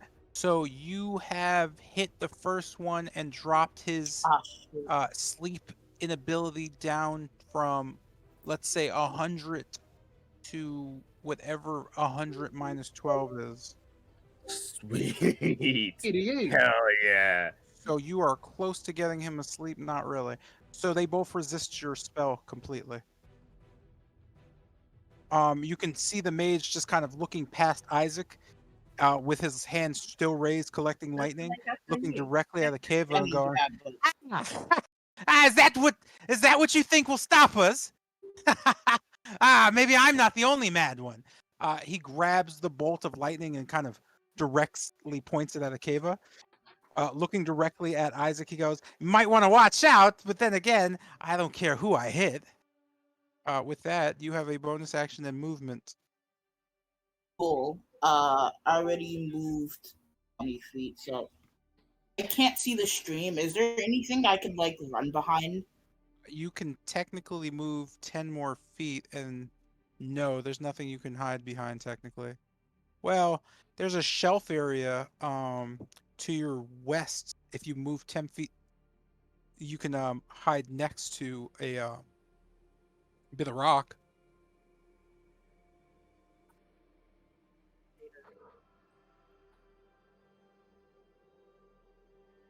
Did you disconnect? You disconnected. Well then.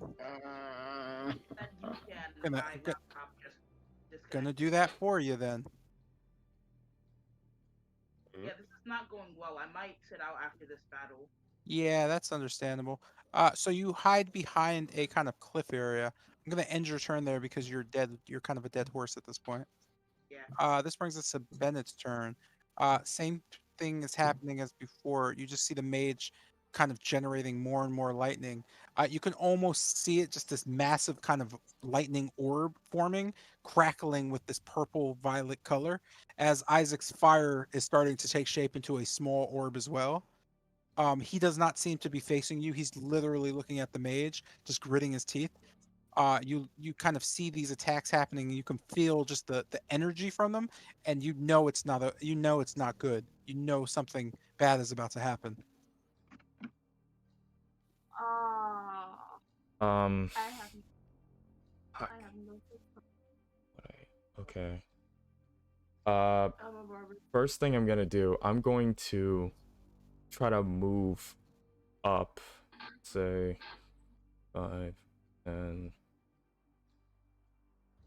15, and I'll try to just go, "We're not here to fight, we're just trying to look for the boy. That's it." So turning back to you, still kind of focused on the mage, Isaac says, "The boy? Who sent you to look for him? That's what I'm here for." His mother. Of course, the weak one. Well, if you're here to help, kill that thing before he kills us, he says, turning back and kind of absorbing the fire slowly into his claw. You can see his arms start to radiate.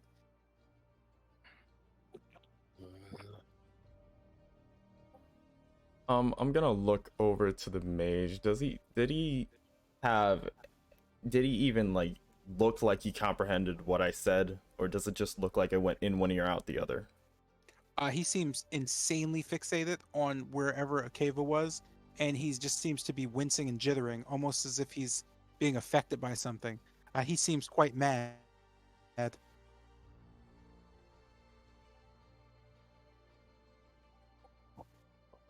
Okay.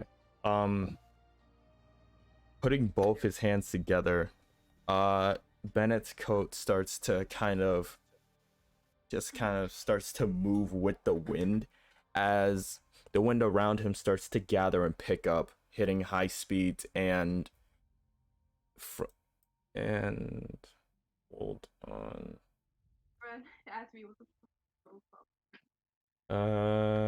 And as he casts a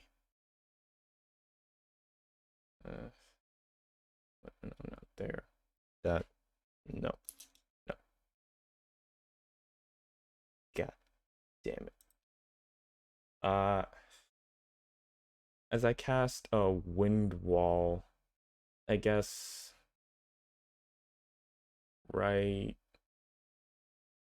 here, kind of right in front of the wizard, trying to just like interrupt his concentration on his lightning gathering. Hold on. Pretty sure I had this thing here. Did I get rid of it? Jesus Christ.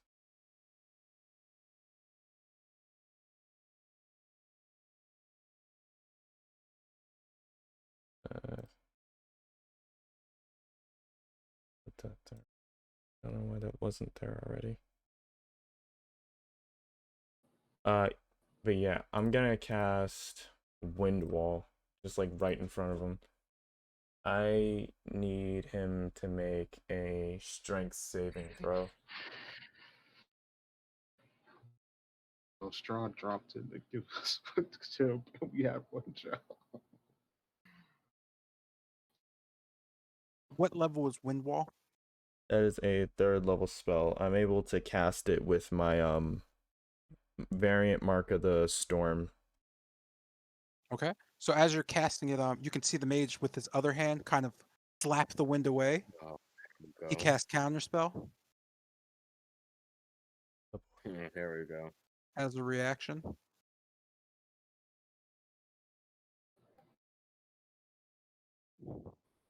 As this wind is kind of just tossed to the side, he kind of stares directly at Bennett. Ah, I see you too were sent by the devil. Well, bring it. You could see in his hand that just struck away the wind. He starts gathering that wind as it becomes kind of a small, kind of a siphon, and then turning into a bit of a typhoon in his hand. You could see just a gust forming as he kind of points the lightning directly at Isaac and then the wind directly at you. He just kind of has this wild smile on his face.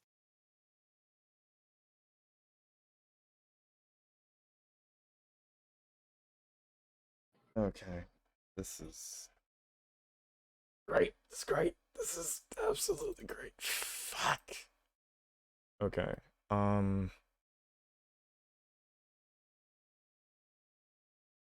Okay. Fuck. No.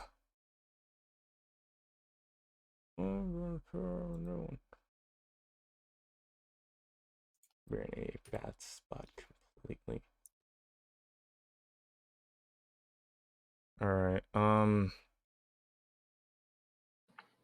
yes, taking that into account,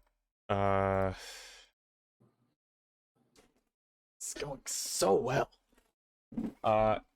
Bennett's just gonna kind of close his fist and again just say, we are not sent by the devil, nor are we trying to pick a fight. We're just looking for the Burgomaster's son. As he kind of breaks down the magic around him and reforms it, I'm gonna break down a 1st level spell slot and use it to get 2 sorcery points back. Moving 1 back and ending my turn.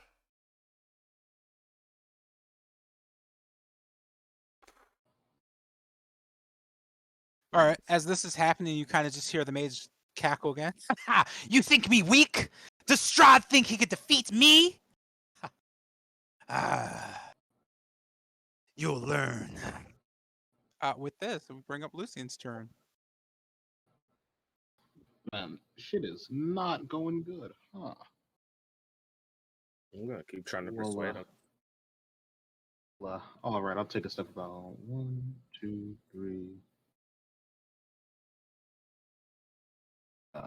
15, 20. If you believe that we are indeed servants of the devil, did you not just cast Zone of Truth? He kind of just stares at you blankly and laughs. Ah, exactly something the devil's minions would say. I'll certainly cast Zone of Truth on your dead body. He continues to cast 2 spells at the same time in each hand. Yeah, worth a shot. So I'll take the sword that is right in front of me, about right here, and stab it into the ground in between these two, in hopes of perhaps drawing the lightning in a way with this concentration of metal over here. Okay. So as you pick up the sword, go ahead and roll a 3d6 for me. You freaking kidding me? Damn metal.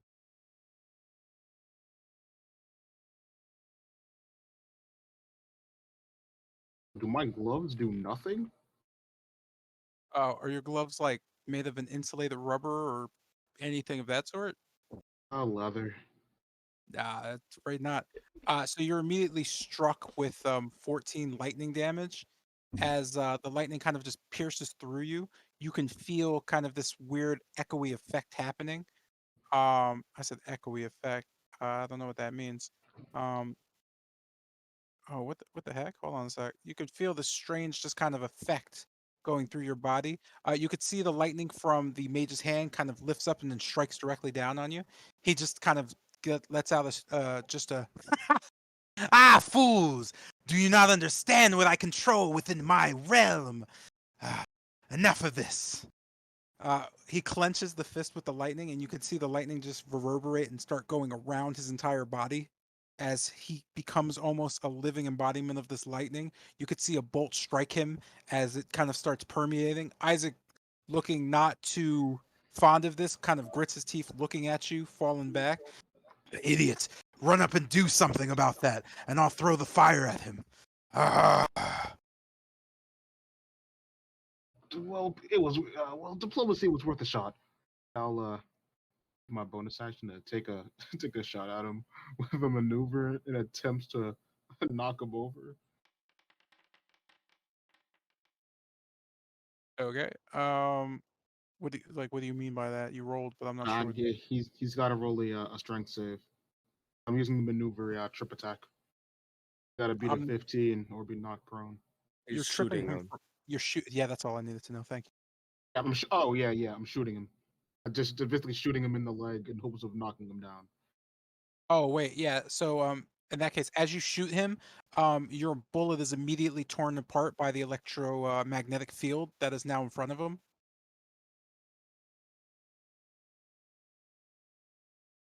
Ah, fantastic. Can I make an attempt with my hand crossbow? If the bolt is metal tipped, then it's going to have the exact same effect. Oh my god.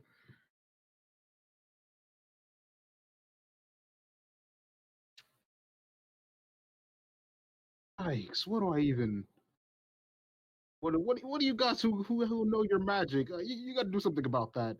Yeah, counterspell. I'll Ah, crap, my climbing gear is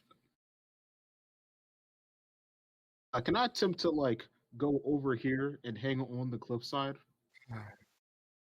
You can, based on the wind and rain and terrain being slick, just go ahead and roll a athletics check for me to see if you're safely clinging along the side of it. And in case I do fail, I'm gonna just Oh, use roll the with advantage boots. because you have the climbing gear. Gotcha. 1, a 2. All right. So you safely are able to kind of hop over the side and slam 2 pittons into the side and lock yourself in place, kicking both of the clawed boots. This is fairly secure as you don't feel yourself kind of giving way. This puts you out of line of sight completely. As Isaac kind of sees you go over the side, he kind of just shakes his head. Ah, the mistress said morons. At least the swords are on a higher elevation. I don't know what I'm supposed to do here. I'm not magic. I pass. Next turn. This brings us to the magically inclined turn of Kester. Holy crap. Magically do inclined, about baby. Woo! Anyways, so I take a step up to where you can see me. Listen, listen.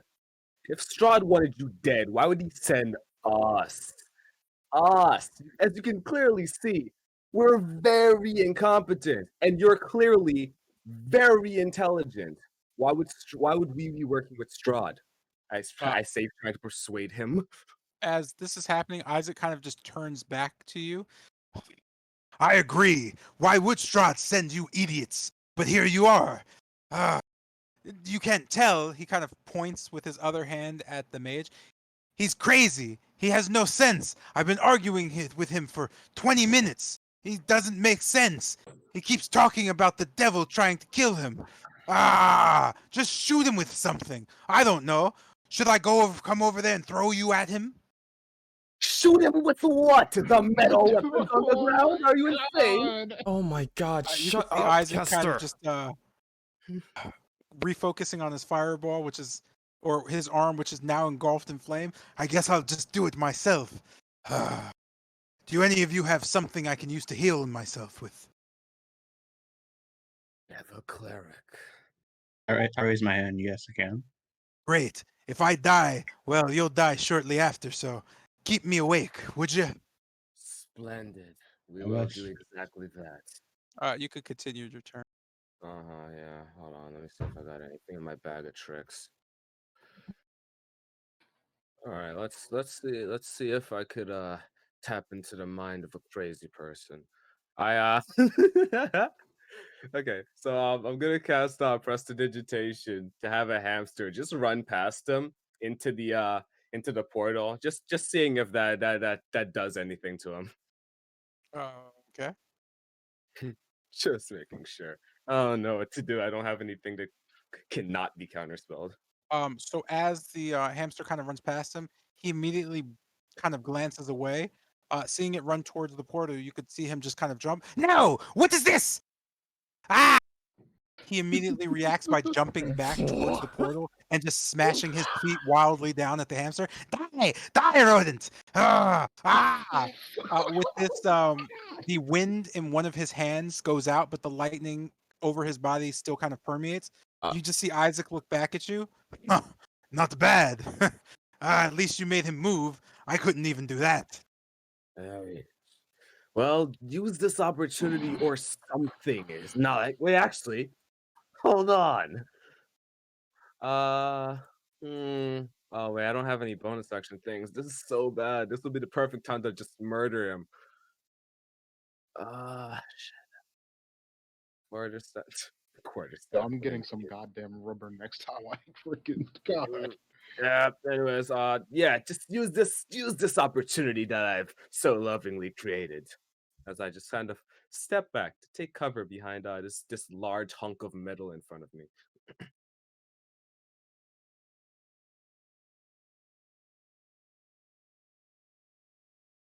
That is my turn. Oh, I should probably press the button. I forgot that there is a button.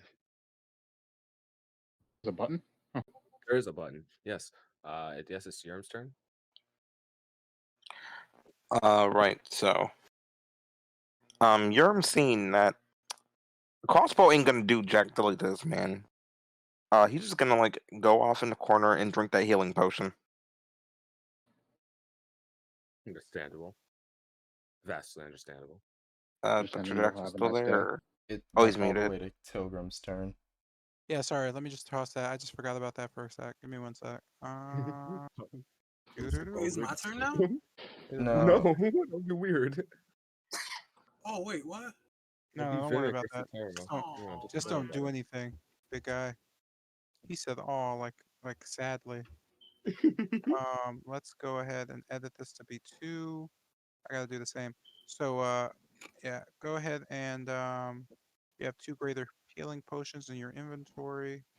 You can go ahead and use 1 charge, and Sotero has 1 at 2 as well.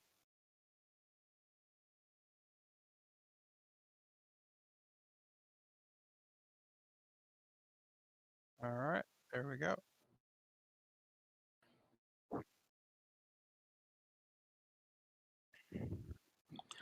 Regain 4. I just hit the heal button. It'll roll it for you. You regained 16 health. Let's apply that. Holy nice. That's a nice number. That was a nice roll. Puggers. Well, Professor was gonna be garbage from now on. Actually, that's max, isn't it? No. Oh no, it's not. All right, so you regain 17 health, up to 17 health. Kind of just looking over the scene. That's a bonus action, so you still have an action and movement. Okay, I'm gonna check my items real quick. And I have nothing that will help us here. So yeah, I passed my turn. I can't really do anything here. Okay. This brings us to Zardos' turn. With this, the mage slowly realizes what's going on and runs back. Thought you could play a trick on me. Don't worry, I have something for that. I whisper over to him, do it again.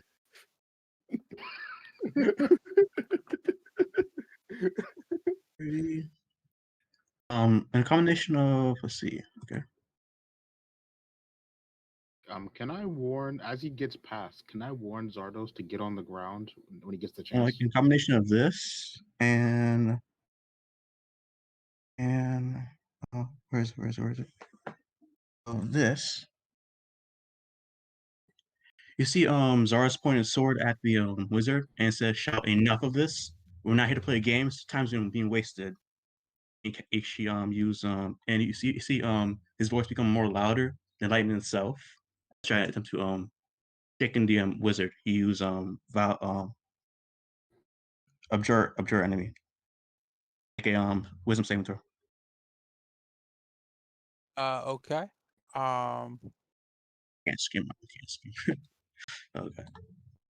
Let's see. Wisdom save. Okay. Oh, let me just click this. And he has advantage on that. So 21. Okay then. Shit. Okay, at least. Damn it. Well, he has half speed. That's cool. That's nice. Damn it. Why? You could see him kind of nervously twitching. A demon sent to kill. I will be sure to carve you up first. Kind of shaking his finger, he points at Zardos. Yes. Close to a demon, but not really. And then my turn. Fuck. Damn it, bro. Why?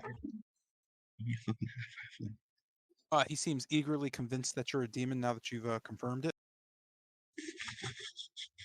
Well, kill that demon. I'm sorry, did you end your turn? All right. Yeah, I did my turn. So this brings up Vimic's turn.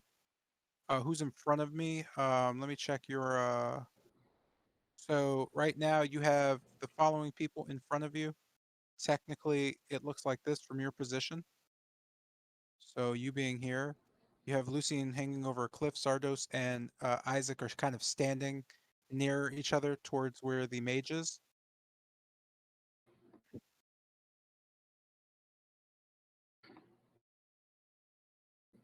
The hanging over a cliff is a personal choice.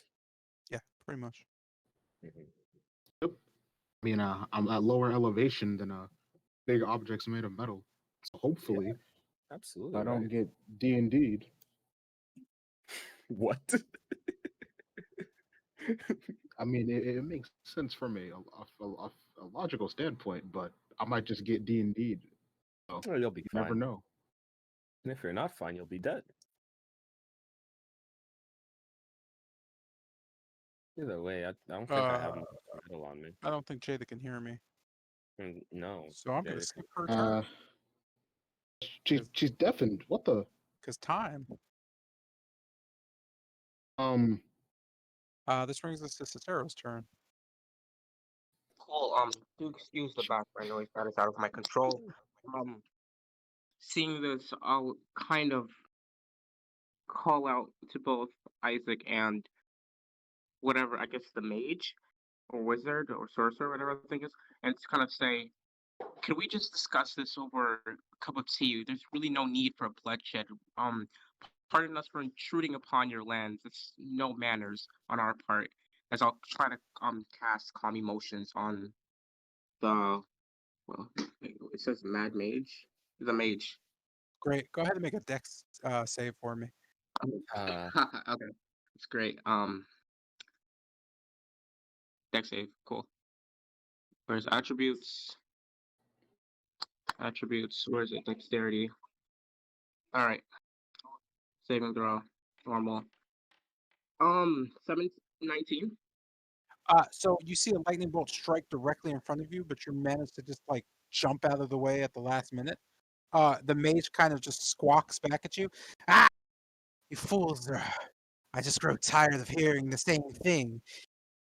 Telling me you've come to talk, yet showing your weaponry.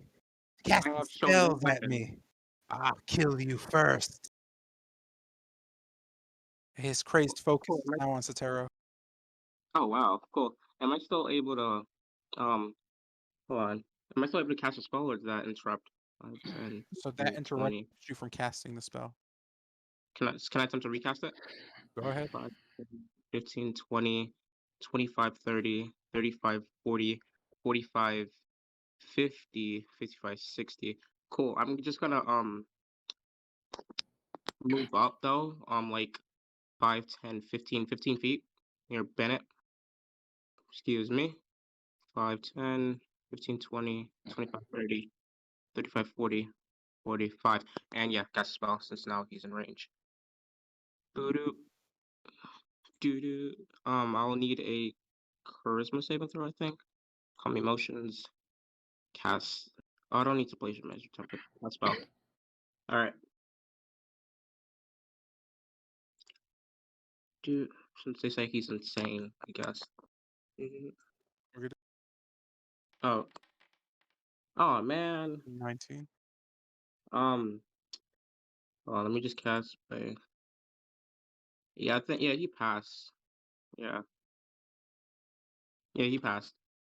Well, guess we can't really talk then, as I kind of say, scratching my head. As a bonus action.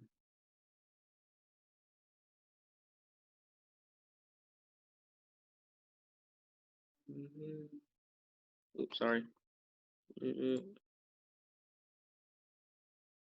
Yeah, I'm not gonna use bonus action. Yeah, I'm just gonna again move.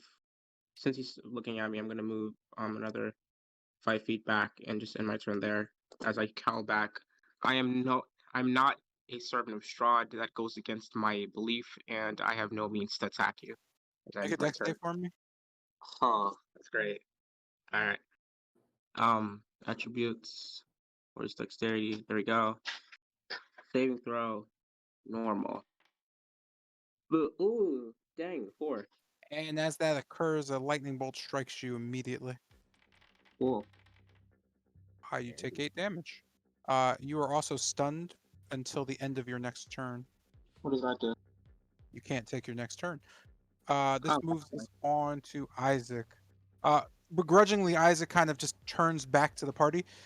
You probably should go back to Valakai. You're all useless. And with that, he just rushes at the mage.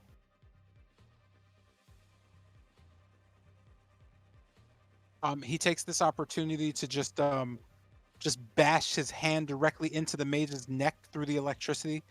You could see him take roughly about 10 damage as he kind of just like allows himself to be damaged while grabbing at the mage with his flaming hand or his flaming just demonic arm. He manages to cup the mage's neck as the mage just you'll never kill me. With that, the mage also grabs at Isaac's hand. They both seem to be locked in position as Isaac kind of smiles. That's funny.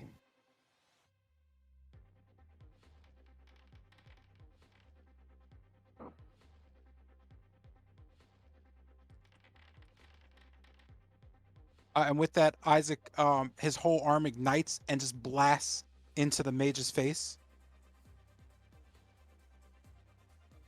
As the mage is hit, he just immediately is shaken. You could see his mustache getting singed as he just kind of sits there. Ah! With all that grease. As this is happening, you note the mage is fairly startled and is now stuck in place by Isaac. Isaac, turning back, looks at you. Just hit him with something. I don't care if it hits me. You weaklings couldn't do anything against me anyway. And with Copy that, that. he ends his turn. As this is happening, the mage kind of looks at him smiling. Oh, you think this stops me? Fools. Fool. With that, the mage just kind of moves his hand slightly as Isaac is gripping his neck and not anything else. And with that, he casts Lightning Bolt. That's not good. As he kind of looks over the area, he casts the Lightning Bolt.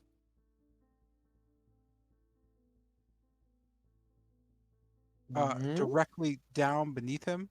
As such, Oh no. I'm going to need Carl. You need to make a dexterity check. Does any of the metal in the Or area save. seem to attract the lightning bolt? No. Soaps. You failed, and Isaac fails as well. And with that, you are both hit with 31 damage. You immediately see Sotero drop to the ground, singed completely. His body looks burned. As Isaac just kind of takes the damage and kind of shrugs it off, looking at the electricity pulsing through him. Exhilarating. He looks back. Sorry about your friend, weaklings. Maybe you should go back to where you came from. Not a chance.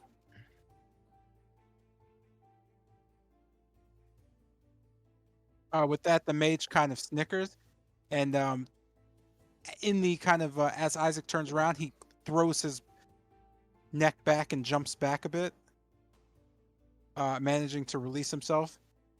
You'll never get me. He kind of looks around, kind of strangely. As this is happening, you note him kind of peer into a corner and look kind of confused. Another one, a rat. As this is happening, you kind of see Victor kind of becoming, kind of peeking from behind one of the pillars. As he kind of just looks out, you just hear him shout, "Ho ho! You guys are here! Great! Yeah, oh man, you fucking idiots! Oh boy, what you the hell guys are you way doing too weak. here? You guys are way too weak to be out here. Oh me? Oh, I'm just about to become a G. This guy right here is my he's gonna be my new master. Isn't that right, crazy old man?" You could see the mage kind of look at them, darting his eyes. It's been such a long time since I've been called that. Let me see what you can do, boy. Go ahead, kill one of them, and I'll do that. You can see Victor kind of walk out. Well, hell, that sounds kind of great. Victor joins combat. This is fucking huge. Let's go. You kind of see Victor cracking his knuckles. Well, I don't know many spells, but I'm pretty sure I could pick one of them off. Oh man, this is gonna be awesome. Hey guys, no offense, right? With that, it's Pilgrim's turn. Here we go again.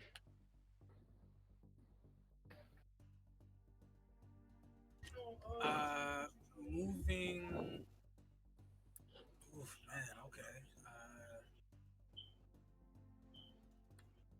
I am not in a good position. Let's add that. Okay, moving over here, so that I have line of sight of both, well, pretty much everyone in that direction. I will go ahead and let's see here.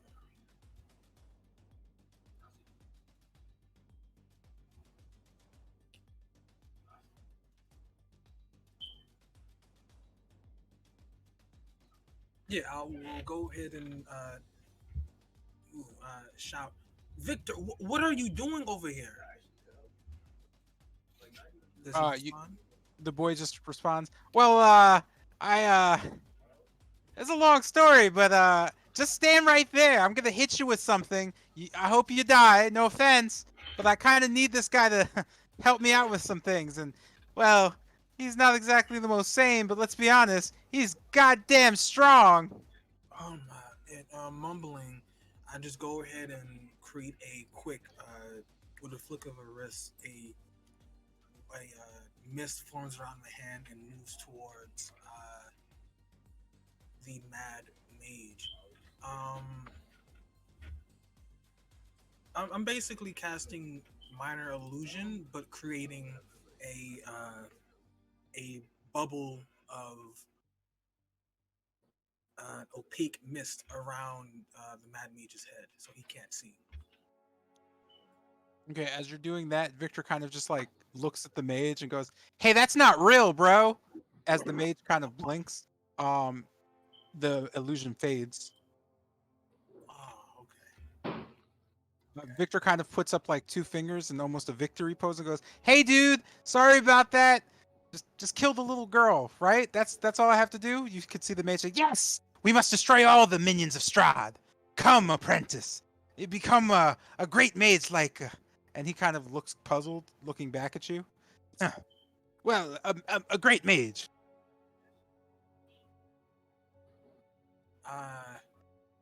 Oof, man. Okay. Here and I just say not a minion, and back up a bit. Looking towards Kessa, say, uh, what's the chance that being redeem? What's the chance of this? Fucking, I don't know. High, low.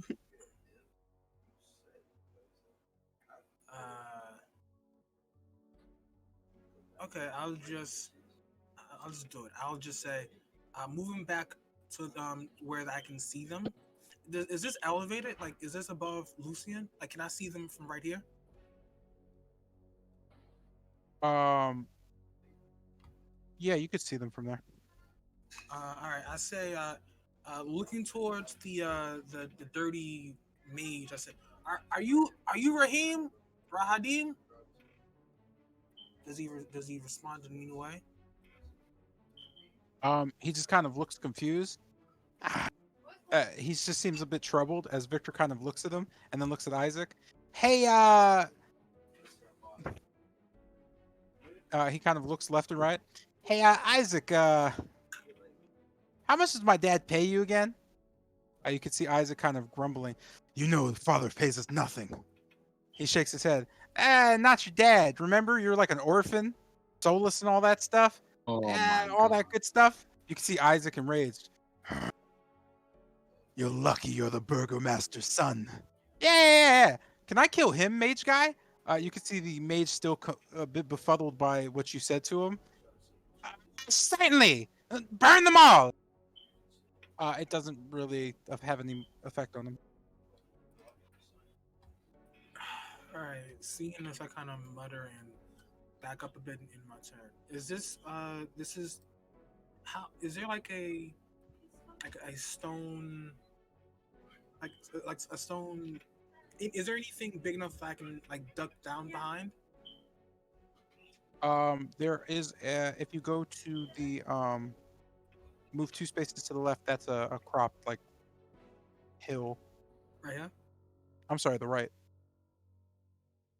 So right here. Right.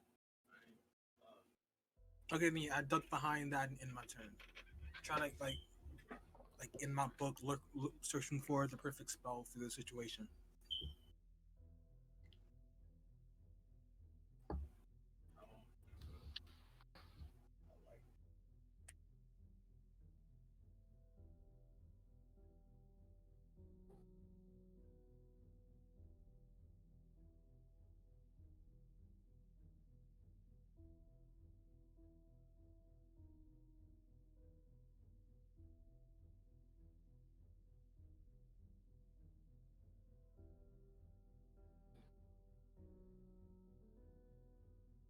Hello? Hello? Oh. I was about to say something. I thought my thing crashed. Hey, it turns over. Yeah, my turn's over. I couldn't. I was trying to blind the mad mage. Did not work. Did not work at all.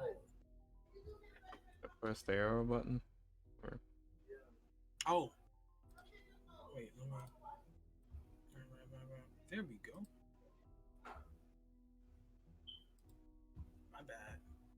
I keep forgetting about that.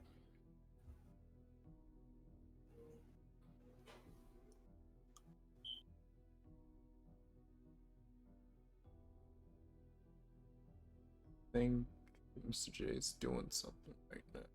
No, Jackson's not doing anything. What are we doing? Oh. There's Victor's turn.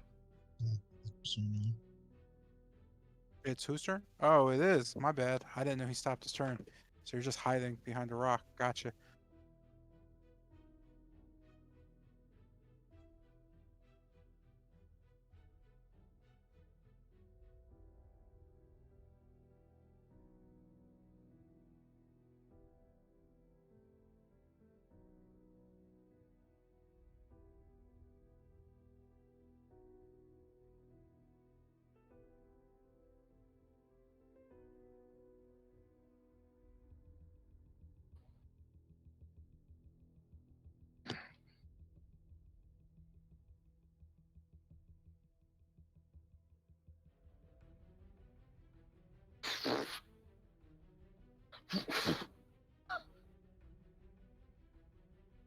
So Carl just died. So I'm going to need everybody in that area to make a saving throw. Dex save. What did Yeah, I say? Sorry? I don't know why no one got Carl up during their turns at I all. swear to God. Yeah, that's what I was wondering. Or at least Tilgrim couldn't have. I don't know why you didn't pick him up.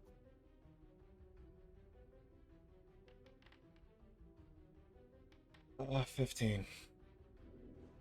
Ooh! Lordy. Hey, You you said about to saving throw? pop a wild surge and get that advantage, my man. You said saving throw?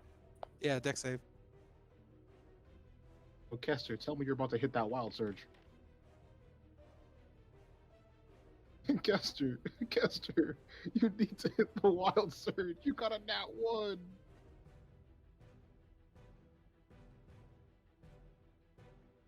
I don't think Vimic counts.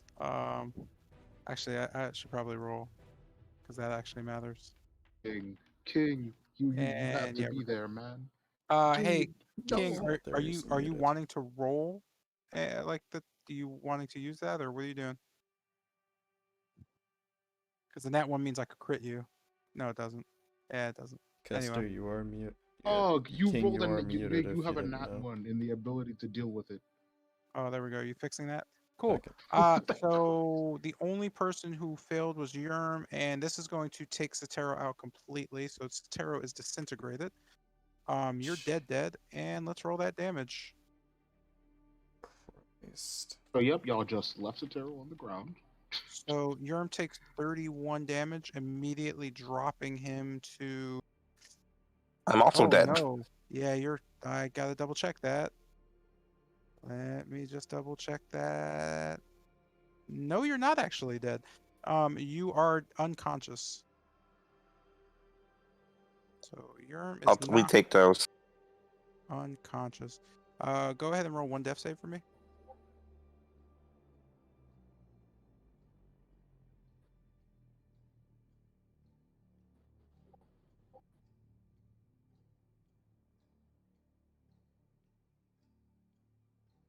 Give me a second, it's loading.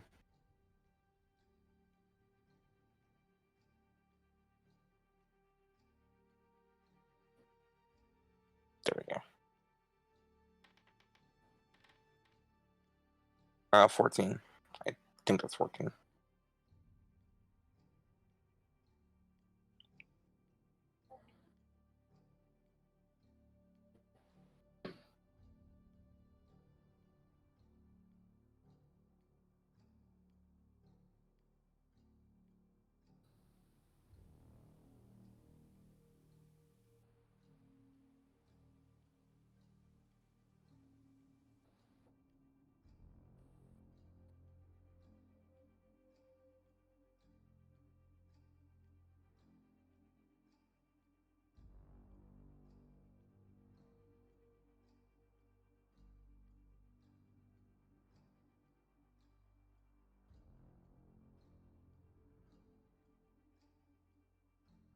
Mr. J, you're muted.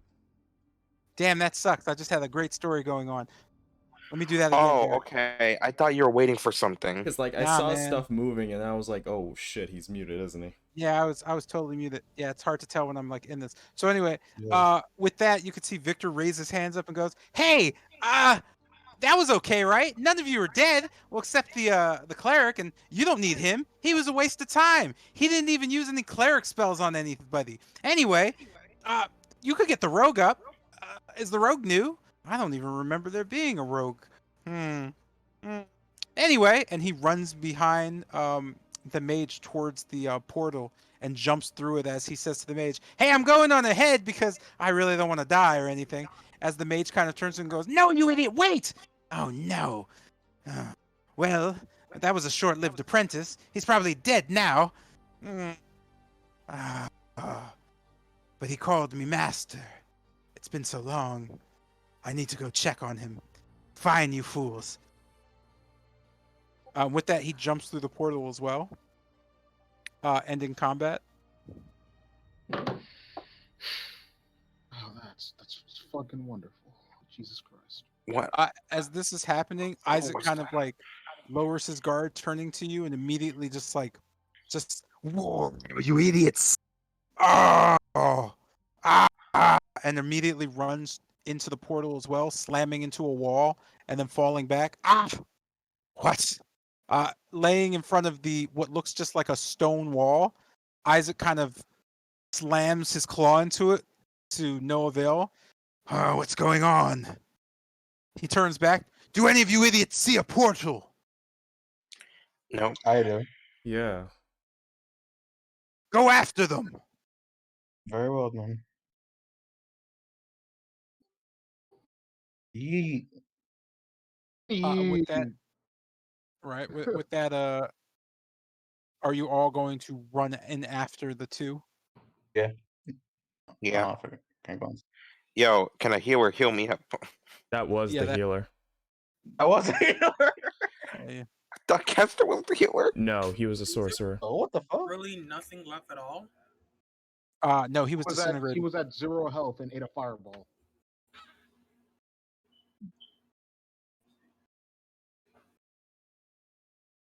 Yeah, future reference. Please prioritize down team members.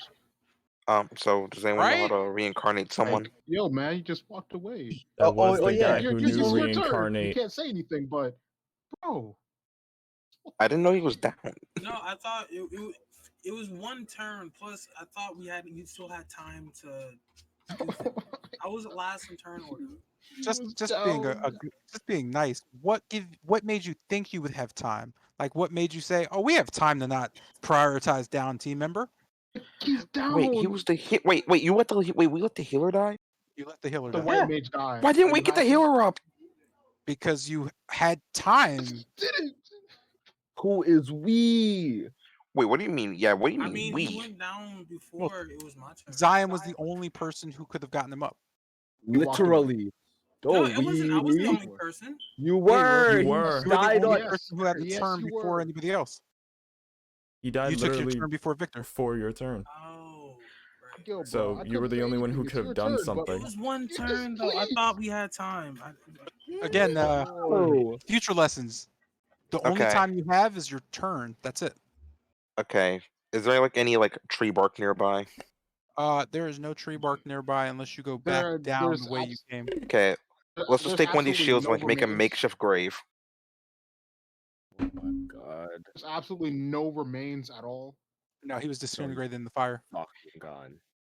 Well, let's make a quick prayer for him. Alas, Like all his items and stuff were just emulsified into just a goo that we get it. He's got Thanos. Oh, I'm sorry. The diamonds are just kind of laying on the ground. Yo, I'm gonna snatch a They diamond. were hard enough to survive. Yo, can I snatch a diamond? Just throw them in the bag of holding. Oh. Jesus fucking Christ. Well, nothing we can do now. Okay, well, Nothing we can a do moment now. of silence for our fallen friend. Yeah.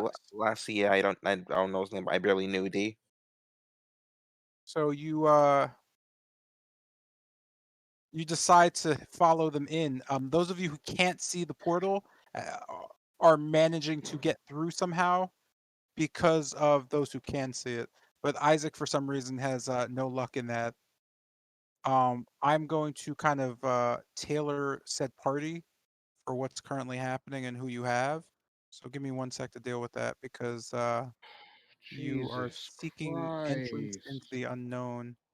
I'm going to position party members in the order that they were technically in, movement-wise. Not so much because of that's how it's going to work out for you, but because that's how close you were to the baddies. So 1, 2, 3, 4, 5, 6, 7. I don't know. Can I drink a greater potion? We'll get to that in the next area. You don't have to worry too much about that. The short answer is yes. So Jeanette's not playing. Uh, she's not here. Yeah. Okay. So 1, 2, 3, 4, 5, 6, 7, I guess. And we are going to enter into the darkness.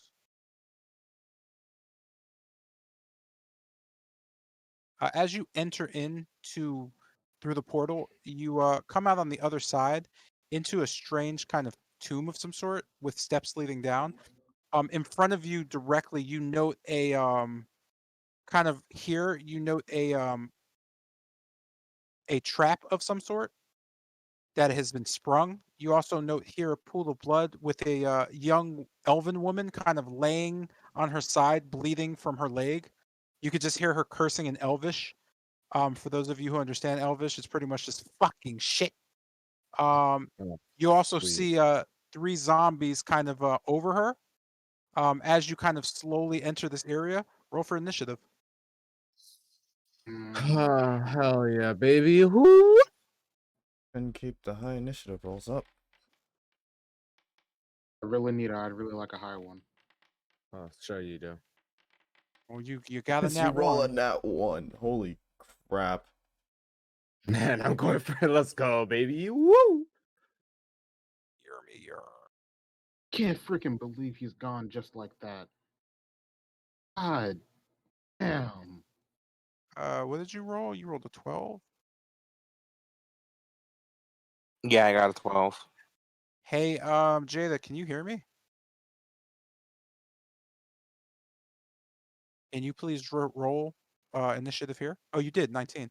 Thank you. Appreciate it. So you rolled a 19, and that leaves these zombies and your girl. Perfect. So she's gonna get mauled to death before we can do anything. Hell yeah, baby. So this brings us to Vimic's turn. Just let me know what you're doing. From your position, you clearly see one of the zombies to the south. You can kind of see another one next to it. You could see the trap and the woman kind of laying in her own blood, clutching a rapier in one hand and a dagger in the other. She doesn't notice you as you haven't made much noise coming in. What do you do?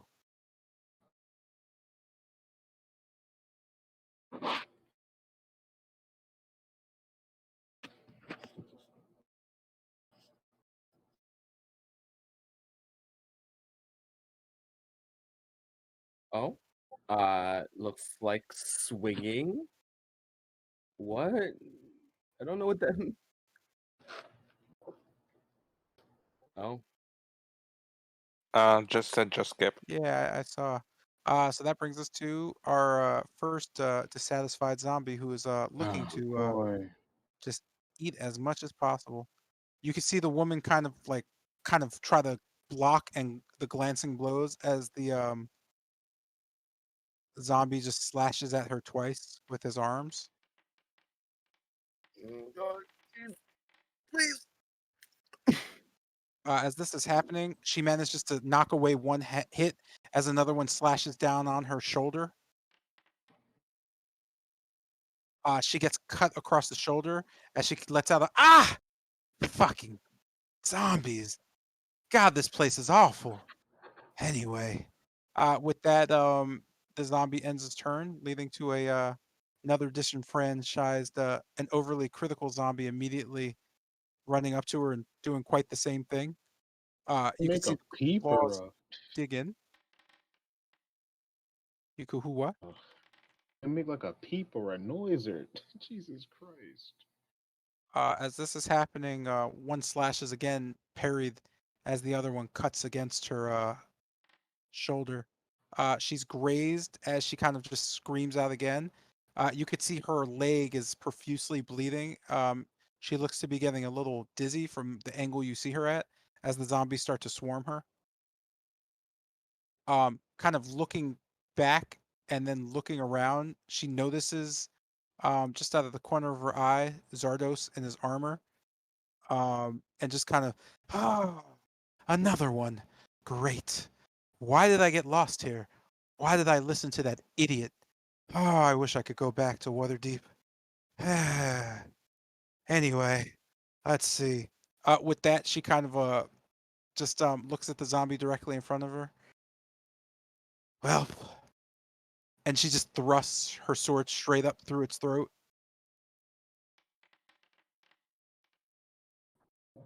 Oh wow! Oh, That's some stumble. first impression. Oh. That is nice. Getting stuck in the throat, the zombie just starts to gurgle on her sword as it tries to break itself off of it. As this is happening, she kind of just like nods her head. Tisk tisk. And from like her side, she kind of just like strikes with another one.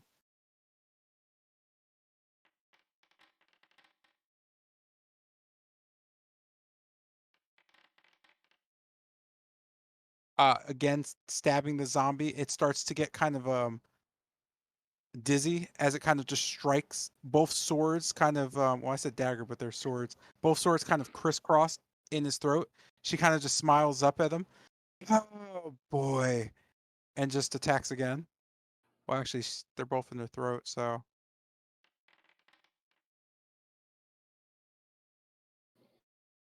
Oh, with that, the zombie just drops to the ground.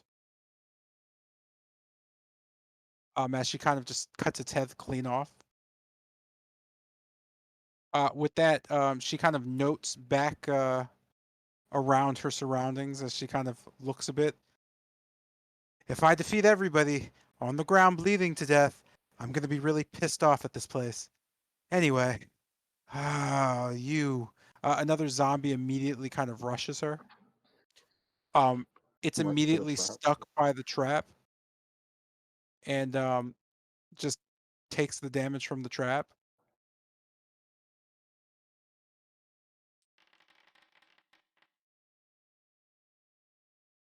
It gets stabbed and kind of stuck in place as the spikes shoot up at it and kind of just shoot back up continuously.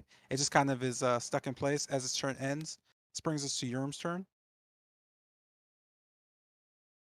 I have to make another saving throw, right? Yeah. Okay. No one picked you up. That's a no. Alright. All right, cool. So they dragged your corpse in here. Yeah, you have to make Yeah. another death save. Yeah, that is wow. Okay. I thought someone picked him up for Christ's sake. 17. Wow. Oh boy. Good for you, man. Absolute Great. trash. Congrats. Thanks, man. I'm Okay, impressed when's, that absolutely no one took initiative to actually get their teammate up after losing the cleric. That is wow. That is insane, by the way. That is if I was a player, I'd be really mad at all of you right now. Like super salty. Okay. And that brings us to Kester's turn. Yeah. All right. I guess I'll take this opportunity to pick him up since I'm right here. Yeah, gonna pick him up off his ass.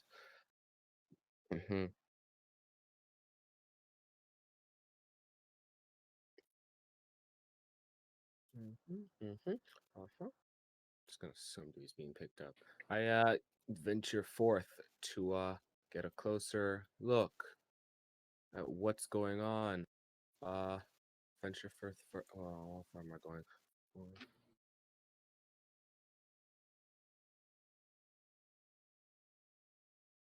Sure. So Stand here. as you kind of approach, you could see the elf's face as she kind of sees you approach, looking at you. Huh. You're not exactly a demon or a zombie. Hey, pal, can you kill some of these zombies for me? Oh, I'm that's kind what I of was planning on doing. Oh, lovely. The cavalry or Sure. cavalry, not the place where Jesus died. Sorry. Mm, yeah. I take this opportunity to eesh, uh crush a third level spell slot into five uh five sorcery points, and then reconverting those back into a second level spell slot. Actually, no. I'm gonna cast it as a third level spell. Scorching Ray. Because that is asinine. So casting it. One more. Alright, so I'm gonna split them between the two zombies. Ba, ba, ba, ba, ba, ba, ba, ba, ba, ba, ba. Ha, ba. Oh, this is a nice one. All right. Cool. Why'd you roll 4 times? Because I Oh, casted it's a third Scorching Ray level as a spell. Yeah, yeah. there you go. So you're gonna get all 4 hit, 1 crits, Okay. and we'll So just do 2 on each. yeah, that's what I was doing. All right. I'm gonna roll the crit first because yeah, sweet. This is pretty handy. This is nice. This is nice. Oh, and finally, uh, uh, cool. Okay, what are we looking at? All right. So it is 12 and sure. So it's 17 and 18. I'm gonna split them that way. 17 on the one in the trap, 18 on the other. All right, so I'm gonna do you and you. The one in the trap, you could see the flaring and the burning kind of brightly light up the area. Strangely enough, you note that as your fire hits, something starts to emerge out of the fire, Yeah, and immediately just appears beyond the zombie, are you fucking just joking? lighting the area. It kind of just swirls in the air. You can kind of hear a ghastly kind of sound, just kind of echoing from it. As you look upon it, it seems to be some type of skull engulfed in flame. Yeah, I just kind of Um, look over at the elf. Yeah. as the bolt hits the other one, you could see it just burn up. You could just hear as it just shambles or just falls to pieces. You could see the elven woman kind of look over at you.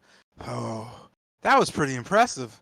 Well, I might have to bite my tongue, but what the fuck is that thing? Looking Yeah, back towards the flaming skull, she I kind was of just just about to ask that. she kind of just puts her swords up in front of her to kind of block a bit. Mm-hmm. Yeah, I'm gonna take this opportunity to just with my offhand just throw a dagger straight at the zombie, just making sure that it's dead because God, I sure don't want zombies. What? What? What? Uh-huh, uh-huh, uh-huh, uh-huh. Cool. No. That hit. Oh, sick. Lovely even. Zombies only have 8 AC. That's not handy though. So as this occurs, the dagger hits the zombie and kills him on the spot, dropping him to nothingness. Well, not for that. I just kind of like look on at it, just uh and wave slightly, just looking for any reaction really. So the zombie is kind of lifeless as the flaming skull just kind of hovers in the air about 10 feet overhead. It's just kind of floating and staring at you. You can almost see its mouth kind of like making a strange grinding of its teeth, almost gnashing. You don't hear anything. You just kind of, again, from it, just hear this just nonstop sound. Mm, that is not good, I don't think. You want to take us somewhere? I don't know. Like, do you want to murder us? God. Ugh. Probably wants to murder us. God, I hate things wanting to murder us. I just look over at the elf. Well, for whatever it is, it doesn't look very friendly. So let's take care of that, shall we? I say, just She just holding kind up. of looks at you, glaring. Yeah, no shit, Sherlock. Not that Sherlock is a character in this universe, but let me think. Yeah, no shit, Blackstaff. There you go. I just hold my weapons up in front of me, just preparing to murder it. And Okay. yeah. This brings us to Bennett's turn. We're gonna finish out the turns, by the way. Mm-hmm. All right, cool. Once about everything happening, immediately, I'm assuming I can see this thing. Yeah, I'm at a higher elevation. So yeah, you can see the blistering fire that is just permeating and just like engulfing it. Okay. So in one hand, as Bennett just kind of makes a fist and releases it, a ice knife starts to form as it takes more of a rigid and kind of weirdly like old style look as he just flicks it up to the point where he's grabbing the tip of it, and he, with everything he has, he just flings it straight towards the little fire thing.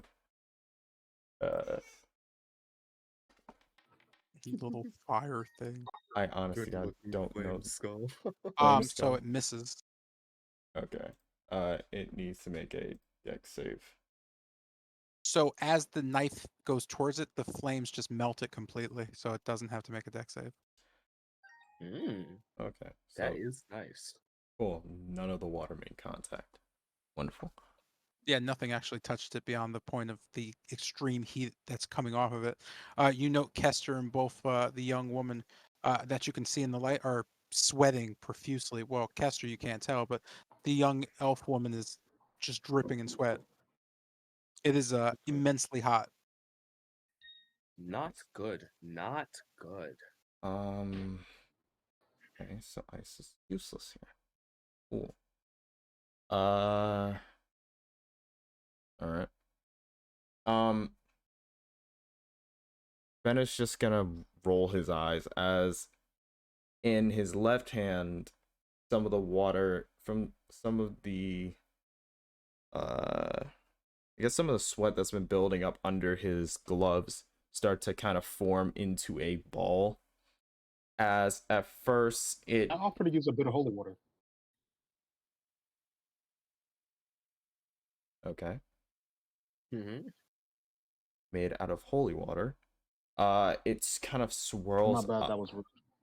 Yeah.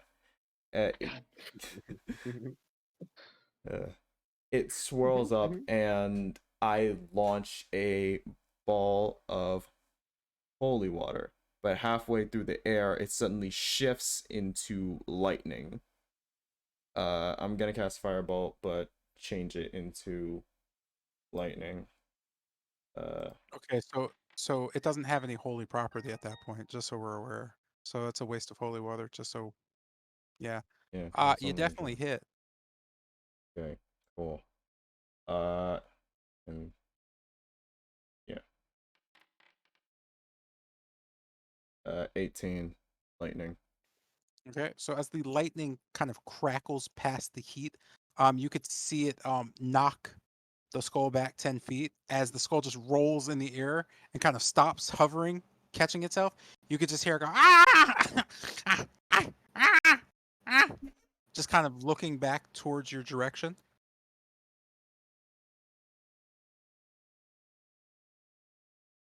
Yeah.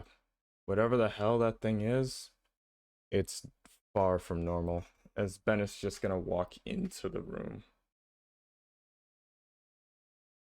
and just kind of look down to the elf woman.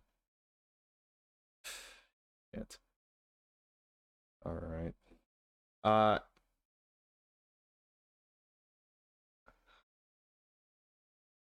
She just kind of looks at you.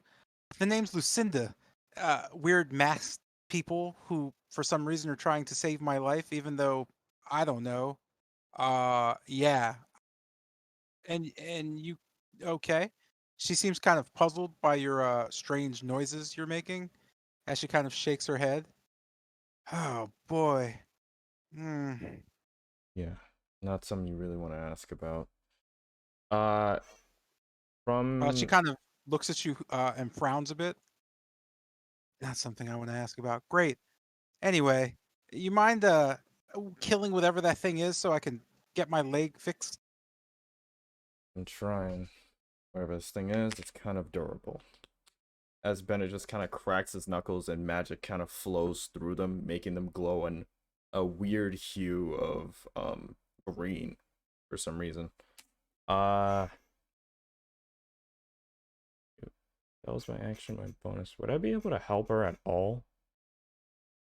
Or How so would you be helping her? like she's bleeding, would I be able to try to help her bandage up or like at least hand her a bandage? You can hand her a bandage, but you pretty much used your bonus action and your action, so I can't see you like doing any medical stuff. All right.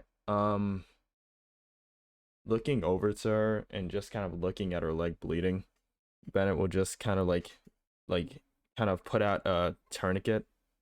You might want to put this on before you lose any more blood. She kind of looks up at you and gives you a faint smile. No, I'm sure that'll help. As she takes it. Thank you. Your name? Bennett. She kind of nods. Well, Bennett, if we survive this, perhaps you can introduce me to the clown next to you. Well, we're already off to a rousing start. You can put together he's a clown. With this, I'm gonna end my turn. This brings us to Zardos's turn. You've overheard all of this happening, and from your area, you can see clearly this floating skull that is just rolling around, kind of weird, making this weird giggling sound.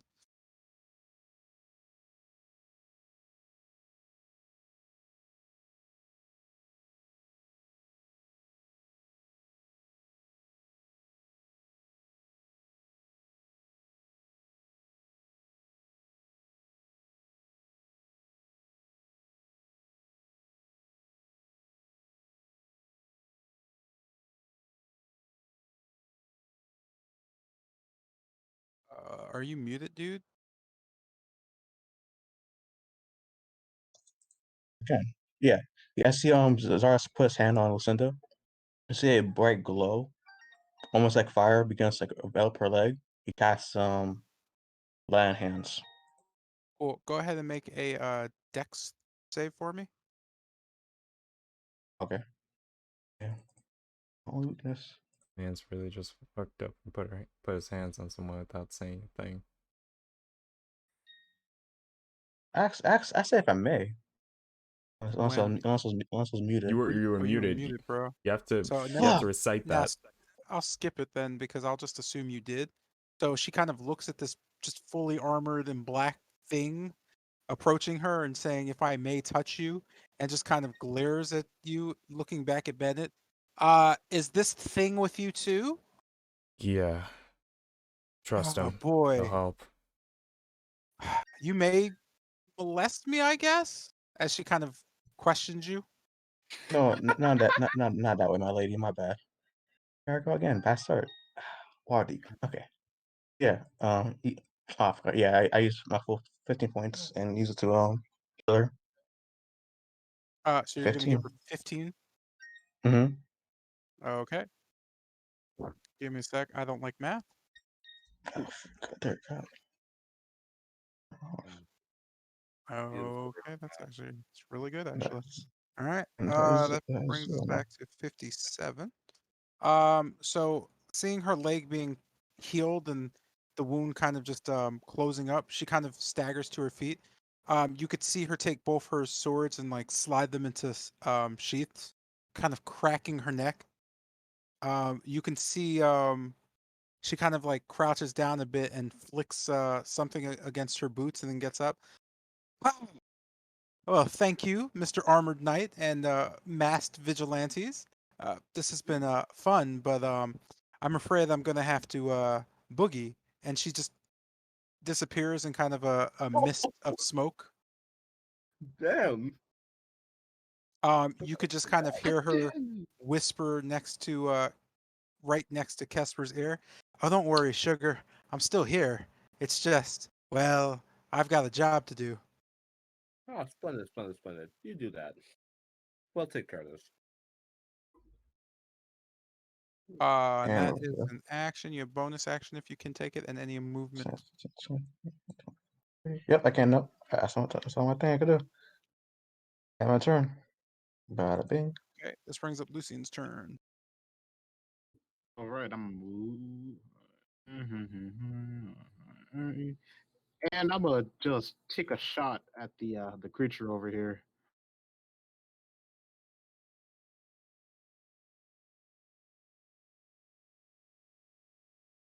There we go. So you definitely hit it. Gotcha. And here we go. 13.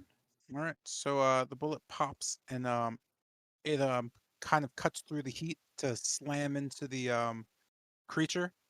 You could see it again, kind of double back 10 feet and kind of But roll a oh, bit as you hear it.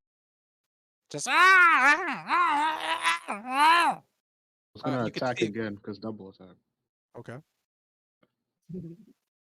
I'm sorry. I know it's rude to talk on other people's turns, but I have to ask: do any of us actually grasp what this thing is saying?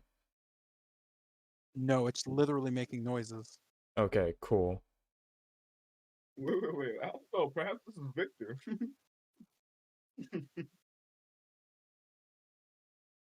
Oh, well, shoot him. So that also hit. I hope this isn't something important that we're attacking.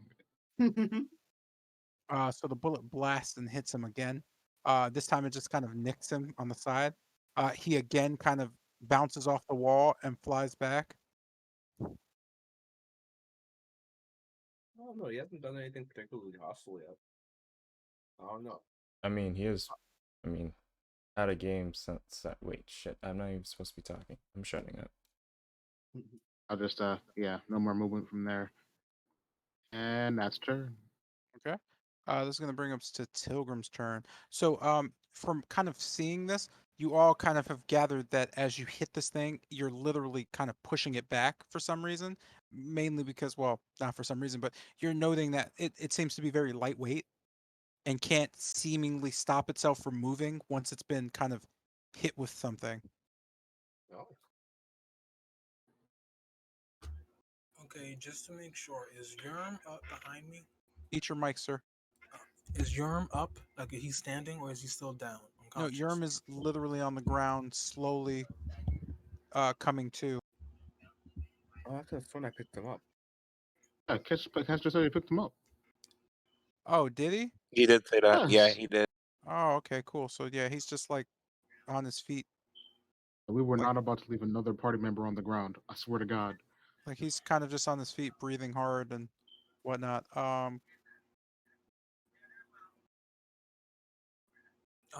Okay, seeing that, I'm going to move forward a bit. 10, 15, 20, 25. Wow, that's all my movement. Okay. Sorry, I need you to eat your mic, sir. Oh no, I was just saying I was on my movement. Wait, And you're gonna have to be dashing the entire time. 15, 20.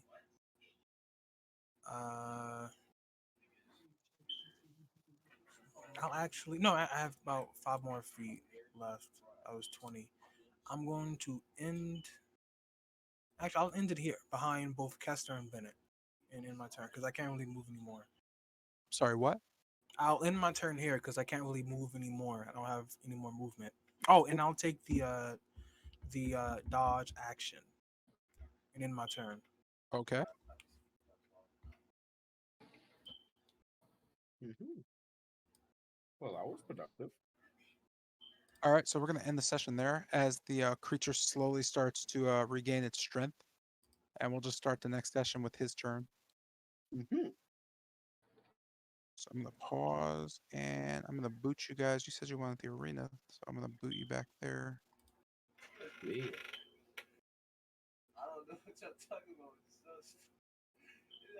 And then I'll unpause I it. can't believe the only damage I took was from touching things. For Christ's sakes. Because you're a fool. And then Fuck, man, I can't believe he died. yeah, right. That was pretty bad planning and management on your part. Hey, Mr. Jackson.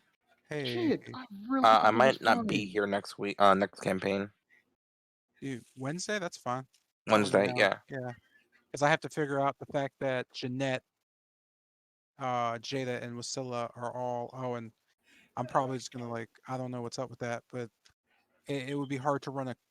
It's hard to run a campaign if people are like just not doing shit. So yeah, I'm guessing I'll just figure that out. But that's cool. I'd rather know now than later so I can Yeah. adjust things. Yeah, because all these encounters are built for like everybody now. So yeah. Okay. Hey, yo, Isaiah. Yeah. Yeah, you entering that tournament for that Curse of Strahd also?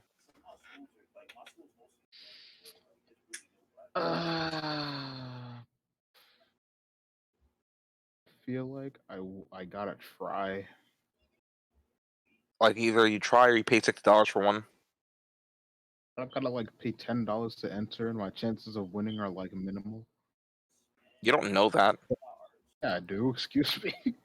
No, I'm Yo, trying. you can get scrubs literally the entire time.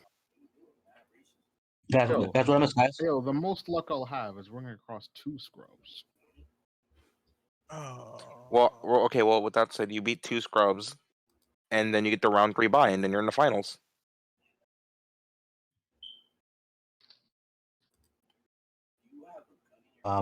Guys, what did I miss? Did you kill it? Nothing in particular. Nope, didn't kill it. Lost a party member. Yeah. We What?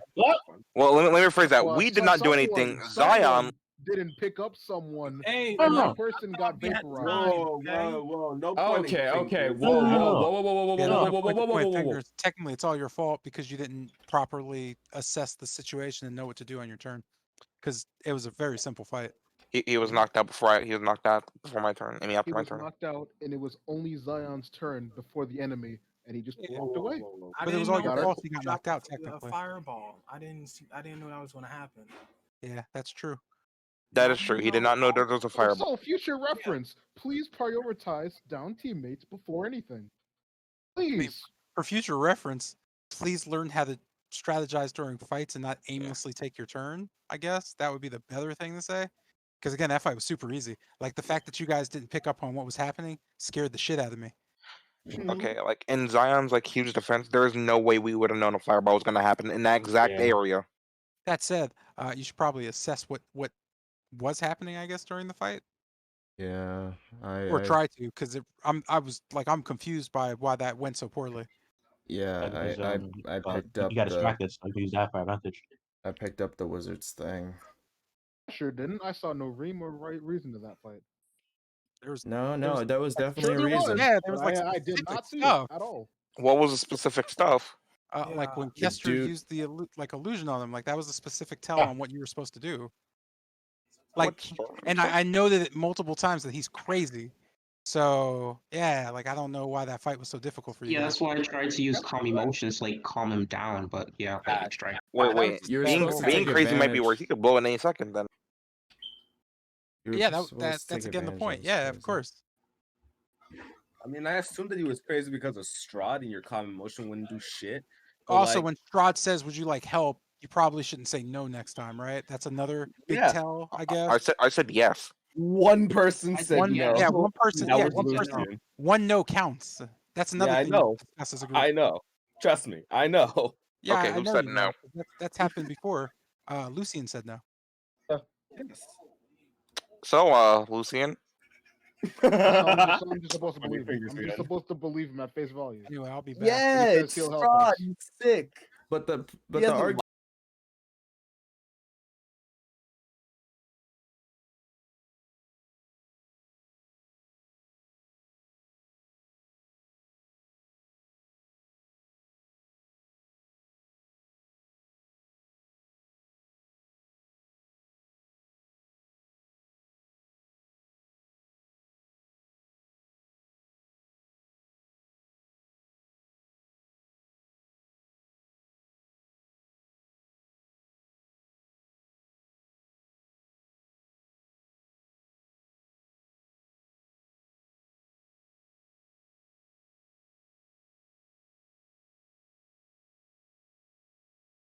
Strahd, bro. Strahd slaps. Ah, fuck Strahd, man. Ah, not a chance.